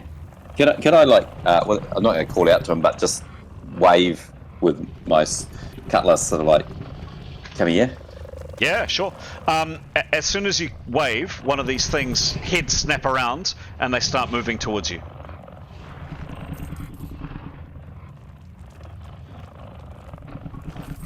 Would have seen me, even though I was trying to stay behind the that field of view. I was trying to not standing out in the open. I would have thought I would have been. Well, you've poked your head out. So if you hang on, let's do it this way. Let's do it. Hang on, here we go. Boom. Bang. So, pardon the jittering. If you look out, you to get a decent field of view of the room, you've got to come out. Okay. Yep. You see how that looks? Yep. Yep. And the movement of you moving your cutlass has attracted them. Yes. Right. Anything else you're doing? Oops. Probably very short, sharp profanity. Okay. Okay, and Samurai is? Yep. Okay. So you're now kind of manning that door. Got it. Next up. Oh, that is this guy. There we go. So that one there, they were moving very cautiously, but as soon as this one sees you, it rushes up towards Askell. Now it'll have a restriction because of its movement, and just lashes out and tries to bash Askell with its hand. You said defensive. You didn't say how much you were parrying, but you didn't say you're attacking. I'm happy for you to put as much or as little parry into this as you wish, because you did state defensive. I guess it's 70% defensive parry, or whatever you want to call it. Okay. Yeah. So 30%, 70% parry? Yeah. Okay. Cool. Askell, you still have your hang on, I actually gave you your shield up, but I cancelled Nicholas's spell. So it obviously, the reaction of it, the explosion, was up for that. Yeah. Thinking about it, I did give you your shield before, but I think, to be fair to Nicholas, I'm sorry, I'm going to say the trauma and the shock waves, and basically just dealing with what you saw, and the impact and everything, the dislocation and all the rest, Nicholas's concentration is gone. Although This isn't a concentration on your shield spell, is it? It's an instant power. I mean, would you have to be concentrating on it to have the shield? Because you clearly it's a defensive thing, and you wouldn't want to have to be concentrating. Like, oh, hang on, 1 moment, swing, concentrate, swing. I don't know. Yeah. I'm just gonna. I'm gonna say, to be fair and equitable, I'm gonna say because of the impact, all spells just Nicholas is whistling, which I mentioned before, and I'm sorry, the shield spell has gone. I'm sorry, Askell. Yeah, it's just the whatever caused this thing to arrive, it's gone. However, with a massive parry, this thing brings down its claw, its hand at Askell, and you easily block it out of the way with your cutlass. No problem. It misses. Wait. However, this one also rushes up and attempts to do the same, but it really can't. Its companion is in the way if it had some kind of longer way of attacking, but it really can't get at you because you are wedged straight in that doorway. So this thing here is kind of foaming, and you've got two of them outside desperately kind of clawing at you, wanting to eat you or do something to you, but they can't quite get at you. One can at the moment. Next. Just a second, the GM's going to alter the map.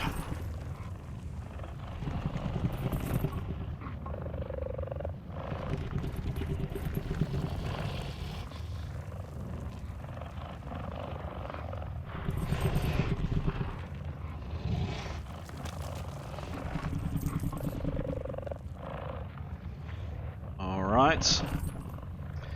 And we're back with the map. Cool.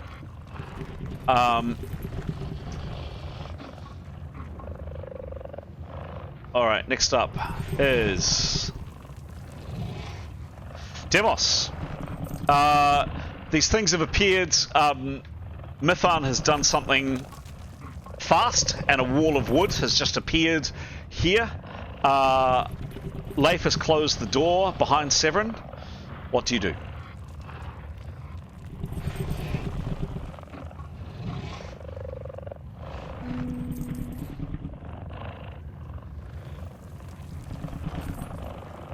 Oh God, I don't know. Can't actually see Demos. He is there somewhere. Run away. There he is, he's there. I don't know,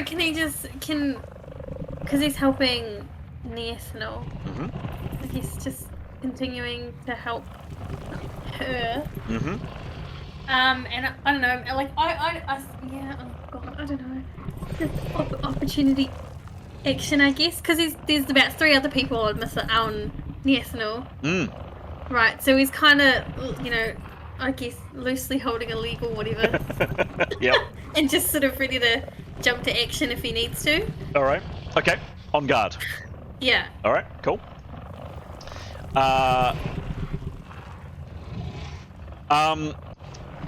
So actually you're probably not aware of what happened, so I'll take the map off.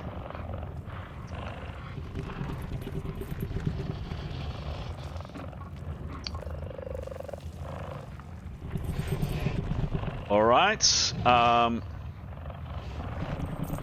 map back on.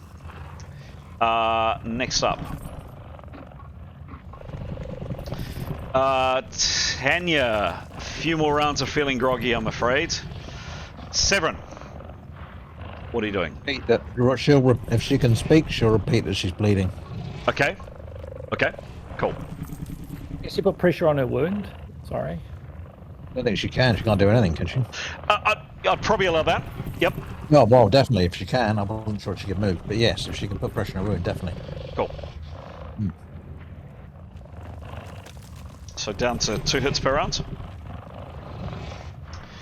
Okay. Severin. Aiden. Oh, sorry, I'm just joining just to listen, and I won't be able to do much though. No, but it looks very exciting. It's going really well. Somewhat terrifying. Yeah, how would you describe the session so far, guys? Disastrous. That's so classic, typical session. Aiden, are you okay? It sounds like you're a bit under the pump at the moment. A little bit, yeah. It's a bit of a hectic week, but wrapping up. Hopefully, wrapping up. So, okay. Well, the good news is, when the wall came down, Gray wasn't knocked unconscious or squashed flat or had his leg broken or anything like that. He's okay. Ideal. Yep, Anthony is doing an absolutely superb job. Thank you, Anthony. Welcome. I'll keep listening in. Sure thing. Severin, what are you doing? Questions based on his perception roll last time. He heard the noises coming. Yes. Have they appeared where he thought they were going to appear? No. Or was he behind him? Right. So he. Right. But he was facing the door. So he assumes then that something is coming towards the door that's been closed. Correct. Is that door lockable? You don't know. We've been through it a few times. Well, is there a true, lock? You have. Is there a lock on it? There is. Yes, there was. Because remember, Tanya picked it. Can he lock the door? There isn't a key. Right. Which way is the door open? Which way does it open? Yeah. I think it opens. Let's find out. I'd like to bar it if you can. Yep.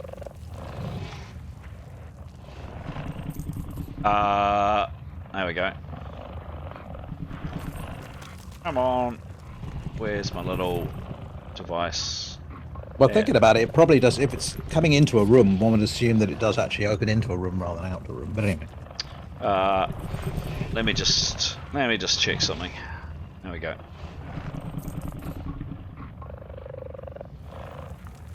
There we go. Let's find out.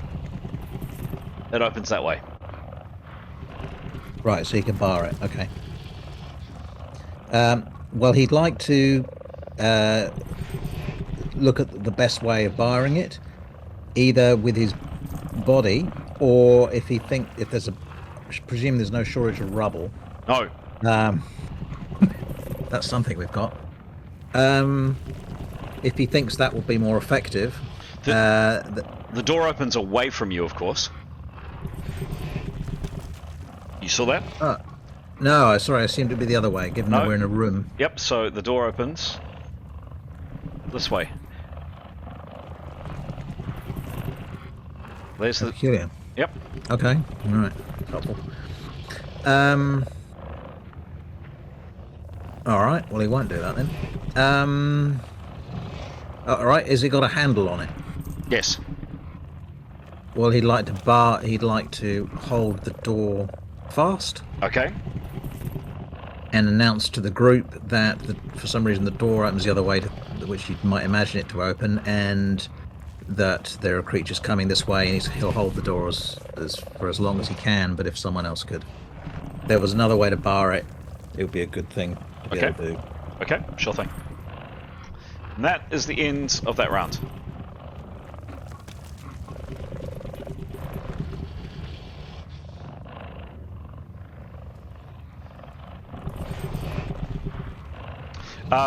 Pete, how long does your wall last, please? 1 minute per level, so 8 minutes. 8 minutes. Okay, cool. Thank you. Just a thought. So Alex doesn't have a completely non-action game. Would it be Pete? I'd offered methane. Yes, oh, you have. Well, I typed it in the chat. I don't know if you've seen it, Alex, but you'd be welcome to play methane if you'd like to. Okay. Thank you. I was actually going to say I'm probably going to need to head to bed. I'm sorry, folks. I know it's early. No problem. No worries, sweetheart. Sorry, it's just one of those weeks. Oh, you'll be still role playing Karios in bed. Right? Yeah, pretty much. Where I was thinking, yeah, I'll be with you in spirit. If you could just Yeah. throw yourself into the wall a couple of times before you go to bed. Sorry, team, but yeah, good luck. No worries. Thank you. Night, Night. sweetheart. Ta-da. Night, sweetie. Night. Night. Night, sweetheart. Night.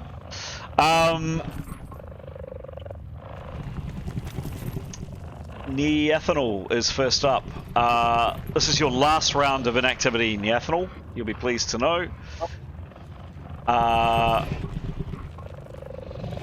Jada. Can she speak? Yes, she can speak. Yes. She'll say to anyone trying to help her, assume she could have some sense of what's going on around, to say, leave me bar doors. Okay. Okay. Sure thing. Okay. There is again this horrible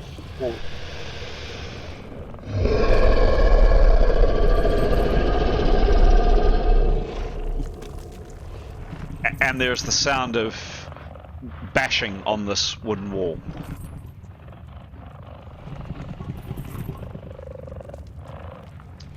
Jada, you're up. What do you do? Okay, who's standing closest to that wall? At this stage, Tanya, Nicholas, Demos, Mithan, Neathanol. Is it Tanya? Tanya looks closest. I'll grab Tanya and get her away from that wall as fast as I can. And can I start preparing to heal people? So You have to do diagnostics first, don't you? you don't have you can prepare, but preparing takes 90% of your round. Oh, okay. I'll just move her away. Like, Okay. chuck her over my. Pick her up. we'll put my arm around her, and if she can walk, Okay. So where are you? drag it. Nicholas, you've been helping for a couple of rounds as well. Jada and Nicholas, where are you taking Tanya to? Yeah, not opposite directions. Tug of war. The intention, well, I think that the intention had been to start moving towards Etienne's door, Okay. but there's a bit of a clog there now, so we wouldn't have gotten that far. So okay. So you move her a few feet in this direction. Done. What do you think?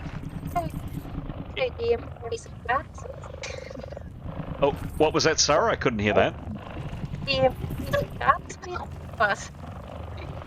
No, sorry. I'm getting every second, not even second word there. I'm sorry. Oh, sorry.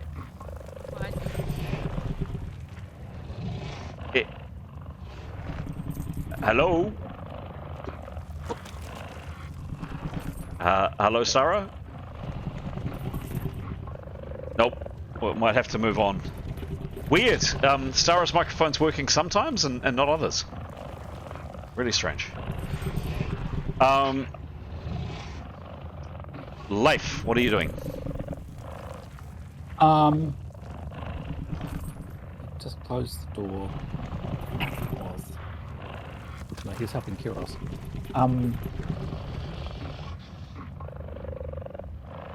He will go and see if he can assist. Has he heard Askell?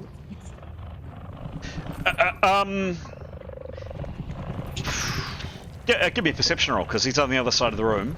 Askell didn't shout, I know that. Yeah, give me a perception roll, it's probably the best.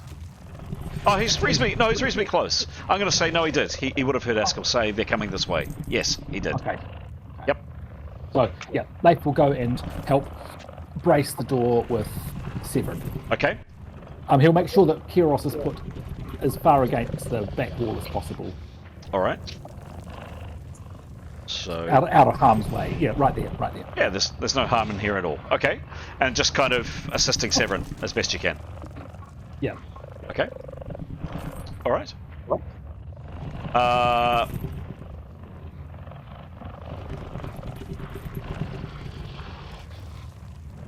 right. Gray. you last round of inactivity for Grey, and then you're active.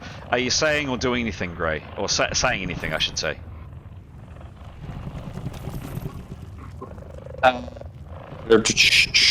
No need to. He hasn't noticed anything. Like, yeah, obviously he may be sitting in a stunned stupor, but is he aware of what's happening? Was he chicken? He's picked up that there's Askel's in trouble. Yeah. Yep. Okay, but he can't move. No, he's just kind of shaking his head. He's covered in dust, and yeah, no, he's kind of out of it. He's got to get to his feet, obviously. Okay, but he can't talk either. Oh, he can talk. He can say a few words. Yep. What? Did he hear what Askel yelled out as well? Yes, he did. Yes. Oh yeah. I think Grey would probably just yell, "Look out!" Okay. Okay. Very good. Etienne. So you and my understanding was that you had turned your back and you were pulling Afsun behind you. Is that right? With your one hand? That's right. Yeah, until I bumped into Askel. Right. Yeah. Exactly. So that's exactly what's happened. Your back and Askel's back have connected, and you've heard Askel say, there's more here, and then you've heard the sound of a blow being struck at Askel, or a blow being struck. He'd like to start preparing. Okay. He'd like, while he's preparing, he would like to say to Askel, hold the line, I'm preparing. Okay, done. Askel, next up. There are two of these things. One is, you've positioned yourself with your short weapon, fortunately, kind of inside the doorway. Only one of them can attack you at one time. It's directly in front of you. What are you doing? Noting that my shield did go, I need to recast shield. So it's an instantaneous spell. It's got the little asterisk next to it. But I've got to do transient armor first. You do. Alright. But that's what I'm going to do. I'm going to attempt to cast the shield spell. Okay. Transient armor first. Yep, sure thing. Transient armor first, go for it. Needs 101. Who's he gone? Oh, alright.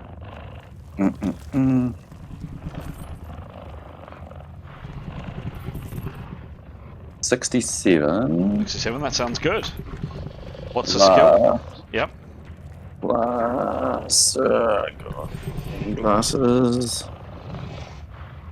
56. Hey, how about that? Success! So, he manages to kind of psych himself into the fact, I'm not wearing armor, I'm not wearing armor, I'm not wearing armor, I'm not wearing armor. Convince himself that he's not wearing armor, even though he's wearing armor. And he can now cast as though he's not wearing armor. Give me a roll, please. Oh.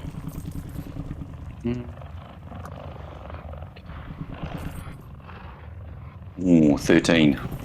13. However, this spell doesn't require preparation because it's instantaneous. Correct? Yep. He's 6th level, plus 19. Very happy to say for you. Really, you only would have failed that on a 1 or a 2. Nice.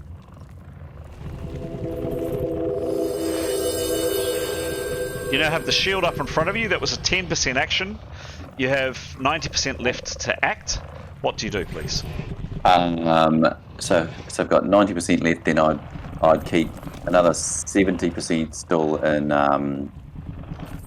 parry dodge. What do you want to call it? Just defensively, because I would have heard Etienne. Yep. So screaming, "Hold the line!" Yeah. So not moving or anything. Just defensive. So with parry, the way parry works is, let's say you have a skill with a weapon of 100. Yep.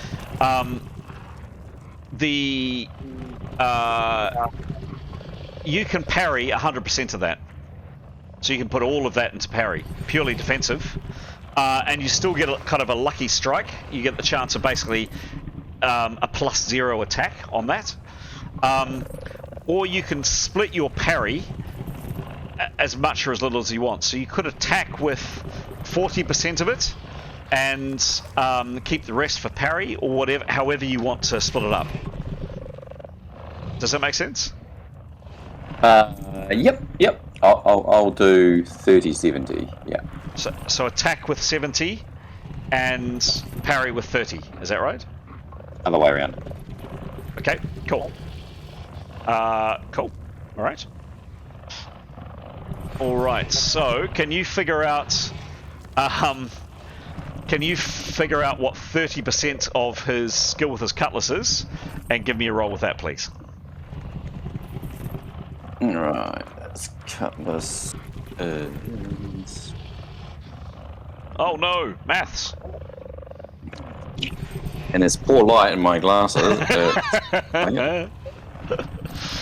that an 83 or 63? I think it's a 60. No, I think he's gone up. It's an 83. Yeah, plus 83. Okay. 30%. Should have done 25%, eh? Hang on. 90, 30. So it'll be about 26. Yep. Yeah. 26. Let's go with that. 26. Cool. So attacking with 26. And then you're leaving the rest. So when it attacks you, you take that off of its attack. Give me an attack roll. Hope for a high number. Stop tensing. Oh, 51. 51. These things aren't very fast. However, you know, Askel's being super defensive and just kind of checked out with his, you know, checked a quick cut with his cutlass. No, it doesn't quite connect, unfortunately. The shot misses. Okay. Cool. All right. Nicholas, any actions from you?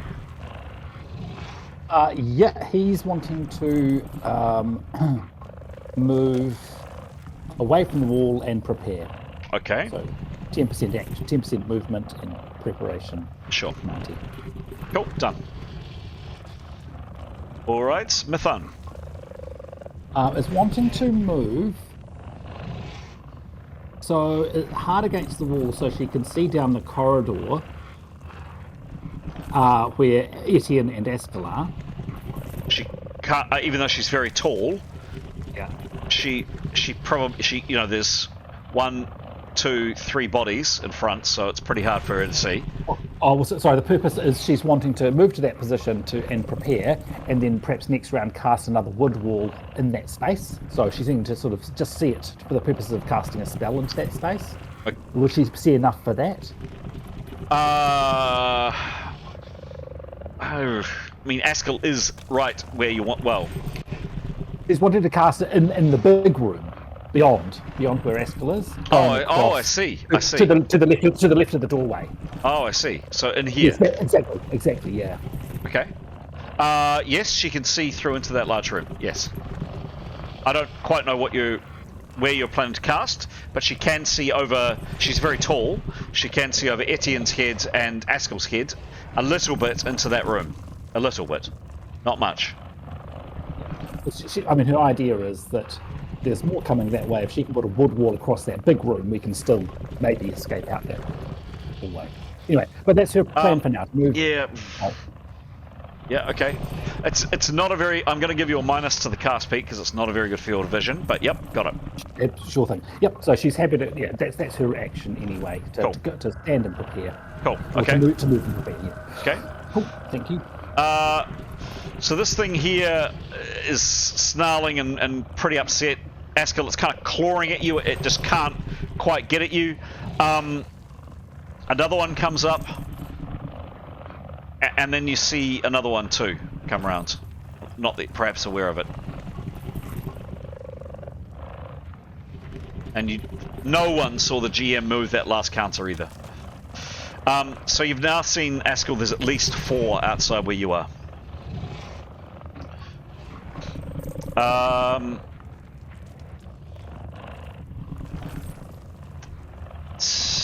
Tanya, not able to do much. Demos, anything from you this round?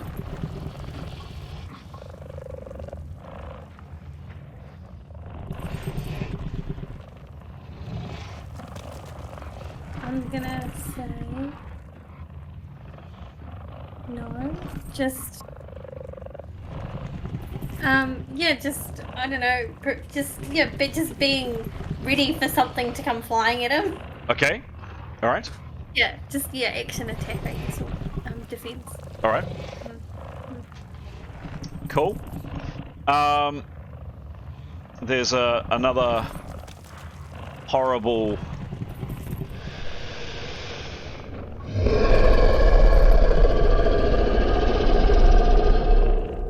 The creature outside.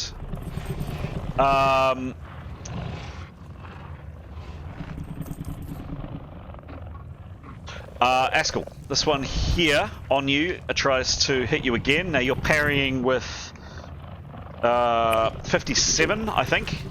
70. Sorry? 70. Yeah, but you have a skill of 83. You parried with 30% of 83, which was 26. So you've got 53 left. Yep. Okay. Yep. So it attempts to thump you again. Where is Askell? In the doorway. He is. What I meant was, where is he on my sheet? There he is. All right, here's the attack roll. Oh.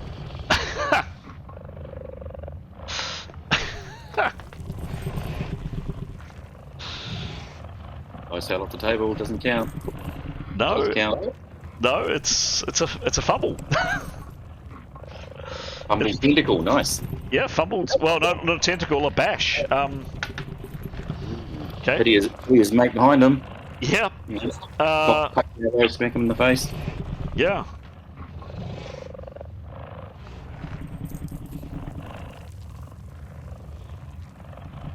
Okay. Right, so for some reason, this thing in front of you just doesn't attack. It just it kind of looks as though it's about to, and then it just, well, there's no face on it, so it's hard to see. But it just doesn't attack. Last, Severin, holding onto that door. Yeah, and have I heard anything in that last round behind that door? Definitely movement outside, no doubt about it. There's something or some things directly beyond that door. Yep. Okay, well he'll hold all his might, and if he's noticed Demos, he might whisper to Demos to join them at the door. Mm-hmm. If he's noticed Demos. Yep. Yeah. Leif is there too, presumably. Yeah, so he's just clinging on, not wrenching the door, not making any noise, but clasping hold of that door as hard as he can. Sure thing. Is he aware of Mithan? No. Well, okay. No. Not at this stage. Okay, holding on to it. Okay, that's the end of the rounds. Boom. Next round. Initiative.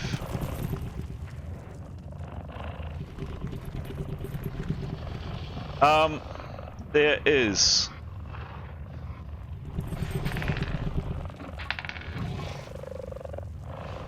a massive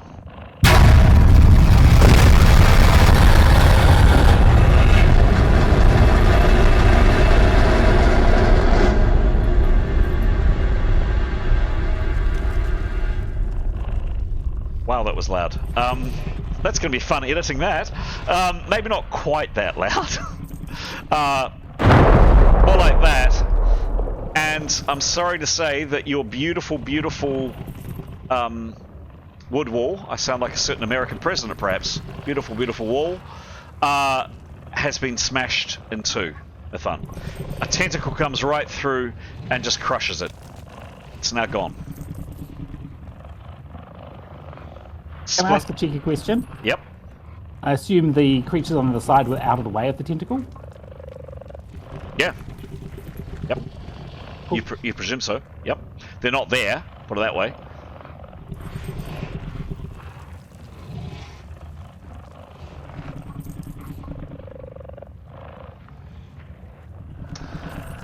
Bang.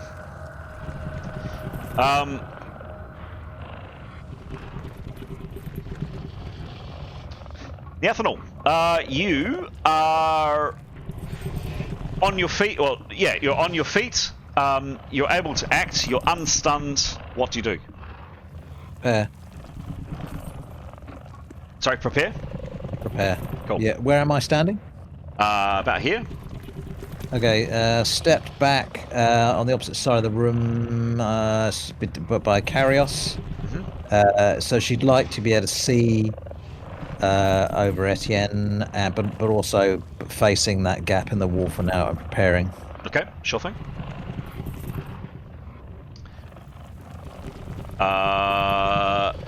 Jadar, you're standing here. The wall kind of splintered. It didn't come flying into the room, but basically it was crushed from the top and down. So parts and particles didn't massively come into the room. You probably got bits of wood splinter on you. What do you do? Can you hear me? Yes, can hear you. Yay! Yay! Don't know how long that will last for. Can you show me a better shot of the room? Where's the door? It's two doors. There's a doorway here that Askell is desperately trying to hold. And there's a door here that Severin has closed. And that's it. Top down, if you'd prefer. Yeah, okay. And who's closest to the gaping hole now? Sorry? Closest to the gaping hole that's been created. So Tanya's there, Jadar's there, I'll grab Tanya and I'm sorry, but we seem to have lost you again. Can we hear you? I think she said grab Can you hear me Tanya. now? Yes. Yes, can hear you.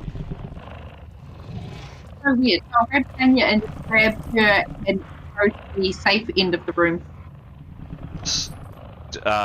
Where would that be? The one closest to me, the one that's not blocked. So over here? Over here? Is there? Where's the other door? There's a door here. Not that one. and That's blocked down. And there's a door here. Is it closed also? Yes, Severin's closed that door. Oh, okay. Into the corner, into the safe corner. Okay. Tanya, you're happy to be kind of shuffled along? Or not? Oh yeah. Oh yeah, no, more than happy, please. Like being shuffled? Okay. Okay. Far as we can go into there. And she'll say again, bleeding, and point out where she's able. Have I got time to heal? Not in that round, no. Not with. Nope. But you're now aware that yeah, Tanya's bleeding. Next up is Leif. He'll take opportunity action, but having to be directed by Severin. But he's happy to, assuming he's. I don't know what we're doing. There's only one room for one person to hold the door handle, I assume. Yes. So I'm not exactly sure what Severin's plan is, but I suppose his opportunity, taking direction from Severin, but he would want to. But Leif's idea is to draw his sword. Okay. Be prepared. Yep. But won't do that until he's sort of found out what Severin's thinking. Okay, so at this stage, Leif does nothing, is my understanding. Yep, unless something habats him, and then he'll draw his sword and parry. Okay, sure thing. Cool. Askell. You are. Oh, look at that! It worked. You're right there, almost exactly where your counter is. What are you doing? I'd better just pretty much the same. Just defensive, blocking the door, and strike out if I can as well. Okay. So parrying, I think we said with 53, and attacking with 23. I think the decision was. Is that right? Yeah, it'll be 53. Difference will be 30. Okay. Yep. Okay, cool. So attack with 30. Attack with 30. Done. Attack with 30 on this one here. Go for it. 46. 46 on that one. 46 with 30 on the cutlass. Again, these things aren't very fast, but no, it's the shot misses, I'm afraid. Goes wide. Fun. Oh, just quickly, Chris. So I need to drop off. Yes. Yep. Do you want me to do Grey, or if Aiden wants to pick up and run with Grey? Is Aiden still with us? He is. I think we'll probably make this the last round of the night. I'll run Grey. It's probably the best thing to do with consensus. Yeah. But basically, I was going to just for Grey, I was just going to get him to. Because Severin's holding the door, but I know previously Grey had cast from his unbarring spells list. He blocked that door that we had to rip apart. Ah, yes. So he was going to finally lumber over and help protect the door, and then have a go at casting the spell in due course. But he won't be able to do it in that round. But that was the plan. Okay, cool, done. Nice one, thank you. Cool. Nice one. Sorry, we went over a little bit over time for you, Anthony. Break of 1 week, and then we're rejoining 2 games after that. Sounds good, and I think Stara's dropping out as well. Okay. Cheerio, Stara. Really, really weird, Stara, with your headset. We could hear you sometimes and not others, so yes. Anyway. Yeah, very strange. Nice one. Okay. Nice Have one, a guys. good rest of the night. For those that are continue playing, it was good. It was fun. You bet. See you. Yeah. Bye-bye. Thank you. Bye. Hey. Hello. Bye. Bye. Bethan. Yep, she's going to cast Wood Wall on the gap. Okay. Go for it. She's had 1 round of correct. She has. 34. 30. Waving her hand too. Yep, sure.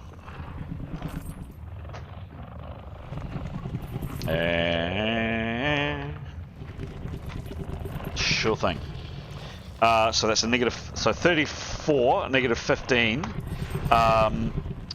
plus 10 for her base spells. Is that right? Correct. Yep. Yeah. Amazingly, even with pretty limited prep, very happy to say. Not as happy as we are. Not as happy as you guys are. Maybe you are, but it's going to come down again. We all know it. No, not necessarily. Not necessarily. We're being inundated. I'm not going to, considering we're reaching the end of the session, I'll put a wood wall up, but there is now a wood wall across here. Done. Thank you. Nice one. Next is Etienne. He'd like to cast with waving his gesticulating, chanting, whatever it needs to do. Yep. On the one just at the other side of Askel's head, if possible. Well, yeah, be able to see through, and yeah. Well, he's currently has got his back to Askel. Well, spin around then. Okay. And okay. And what does he cast? He's going to see if he has a Poor little bit Afsoon's more... head goes kump on the ground. Oh well. Sorry, love. Bump. He's gonna have a crack at repel undead 5. Okay. Yeah, sure.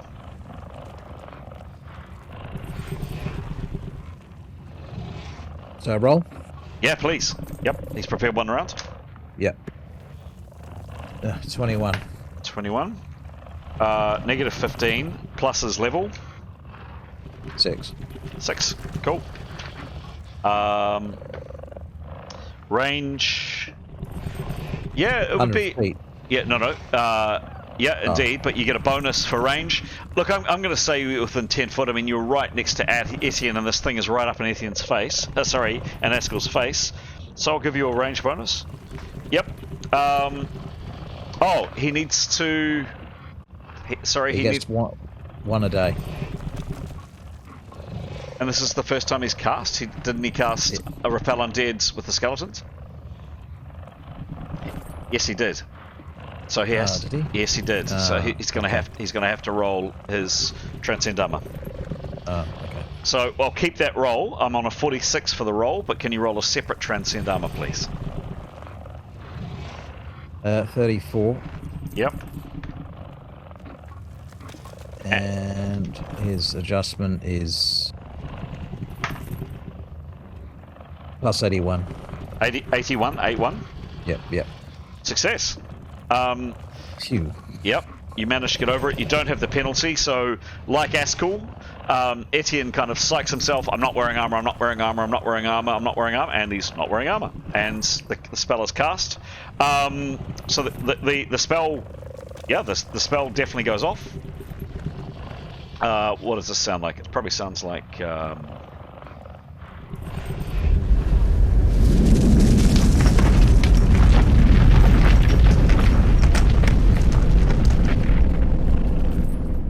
Maybe not that, but anyway, the spell more like that.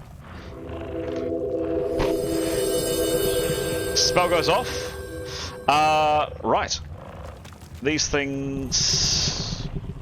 Yeah. The effect of the spell, please. Affects 5 points of undead. Sure thing. Causes undead to flee or disintegrate. Sure thing. Nothing happens. Oh god. They're not undead. Nothing happens. Shit, I thought they were undead. Oh, what a waste of time. Alright. In that case, where's he got anything left of his round? Spin rounds 75, he's got 25% left, yes. He'll draw his weapon. Okay. And try not to poke Etienne in the back, Demos in the, Askel in the back with it. Is it possible, just theoretically, is it possible to make a strike? No. Or not? No. No, not a chance. A prod. With a spear, perhaps, but not with a sword. Great. Oops. Gray is, for the first time, on his feet and able to act. Anthony had indicated he was going to come over and walk over to Severin with the intention of assisting. Maybe walk over with his 10% and start preparing some kind of lock spell with his remaining amount. So Gray is preparing, starting first round of preparation this round.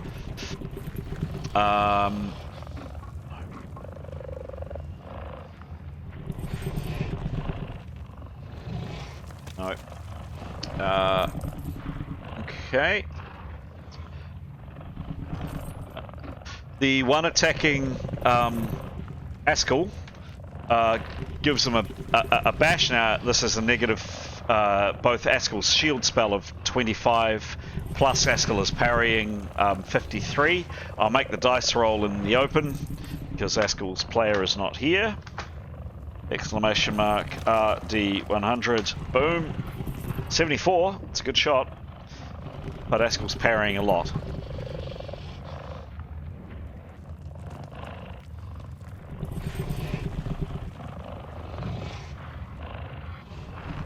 Um,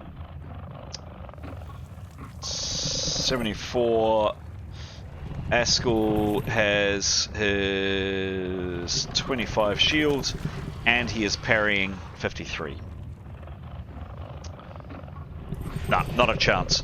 So this thing tries to basically use its overhand attempt to come down and crush Askell's skull, with no effect. Askell, both with the shield and the cutlass, brush it to one side, and Askell is safe.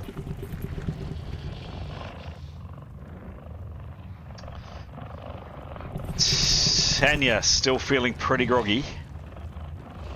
Nicholas, clasping your bleeding arm, what are you doing this round, please? He is going to... He's going to summon a Whispling. Okay. Give me a roll.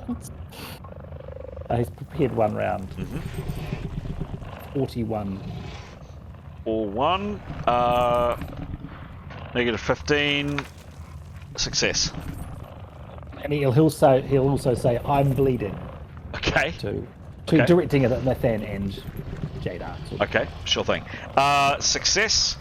The spell was cast. This is what it sounds like.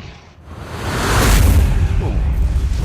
Oh, my poor ears when I edit this. That's going to be very loud. No. Yeah, the spell's successful. He'll have a Whispling at his disposal next round. Awesome. Thank you. Demos. So the wall was destroyed. It was then hastily put back again by Mithan. Anything you're doing?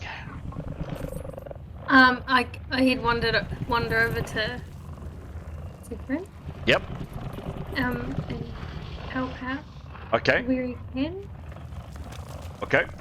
Because is Severin like holding the door handle? Basically, yeah. Yeah. Well, not basically. Yes, he is. That's what he's What doing. kind of handles? It would be, I don't know, can we even see it on the image there? Maybe we can. Could I shove my spear if it's like a levery type of handle? Can I shove my spear kind of underneath it? Hang on. Sorry. That's alright. That's a good plan, Mason. Oops. Can we see what kind of... That's one of those. It's a round... you turn it and pull it. Or in this case, you push it because it opens outwards.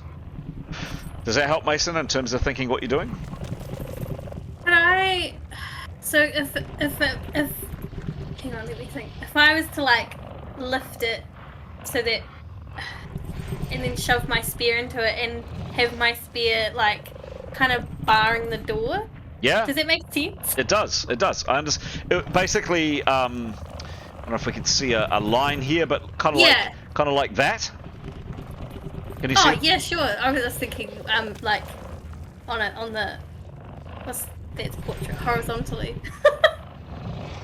But no, that makes more sense though, the way you hit it. Because you're actually bracing and using your weight to hold it. Yeah, you could do that.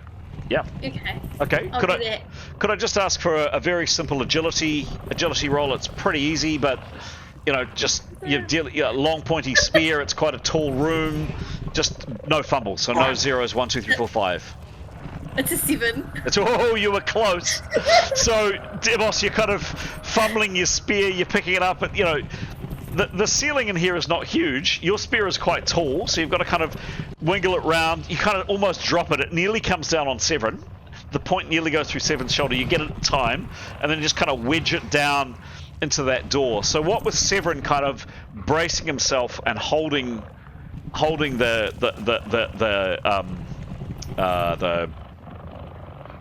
circlet of the door handle, and you bracing as well, both two very, very strong men, you think between the two of you, you've done a pretty good job at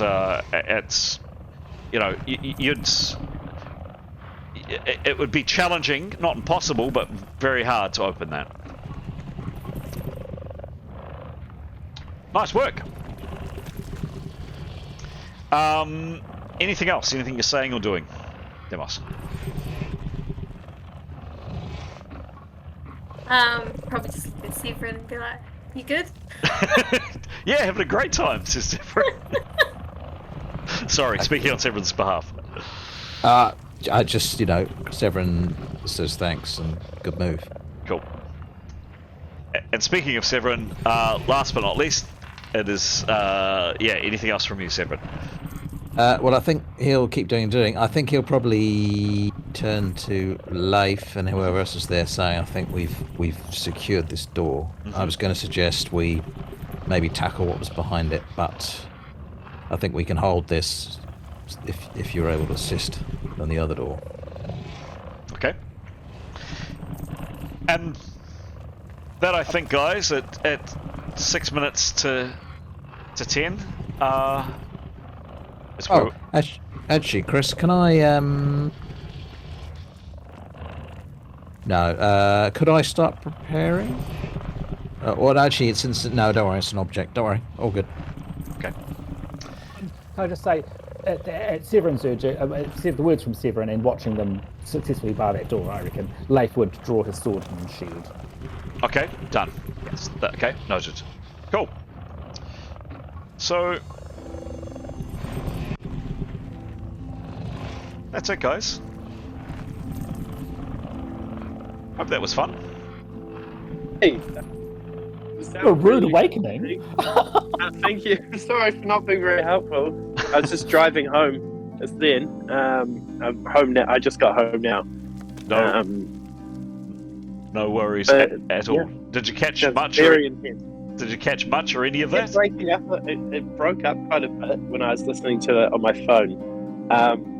But it sounded like there's a lot of tentacles and broken walls, and poor Severin is holding the door by himself. It sounds like it's ended up all right. For now. For now. Yeah. Basically now. I think the volume was a bit too loud tonight, and I'm going to have fun editing that. Yeah. There we go, guys. It was great fun. Thank you. No worries. Amazing. No worries. All right. I'm going to switch the record.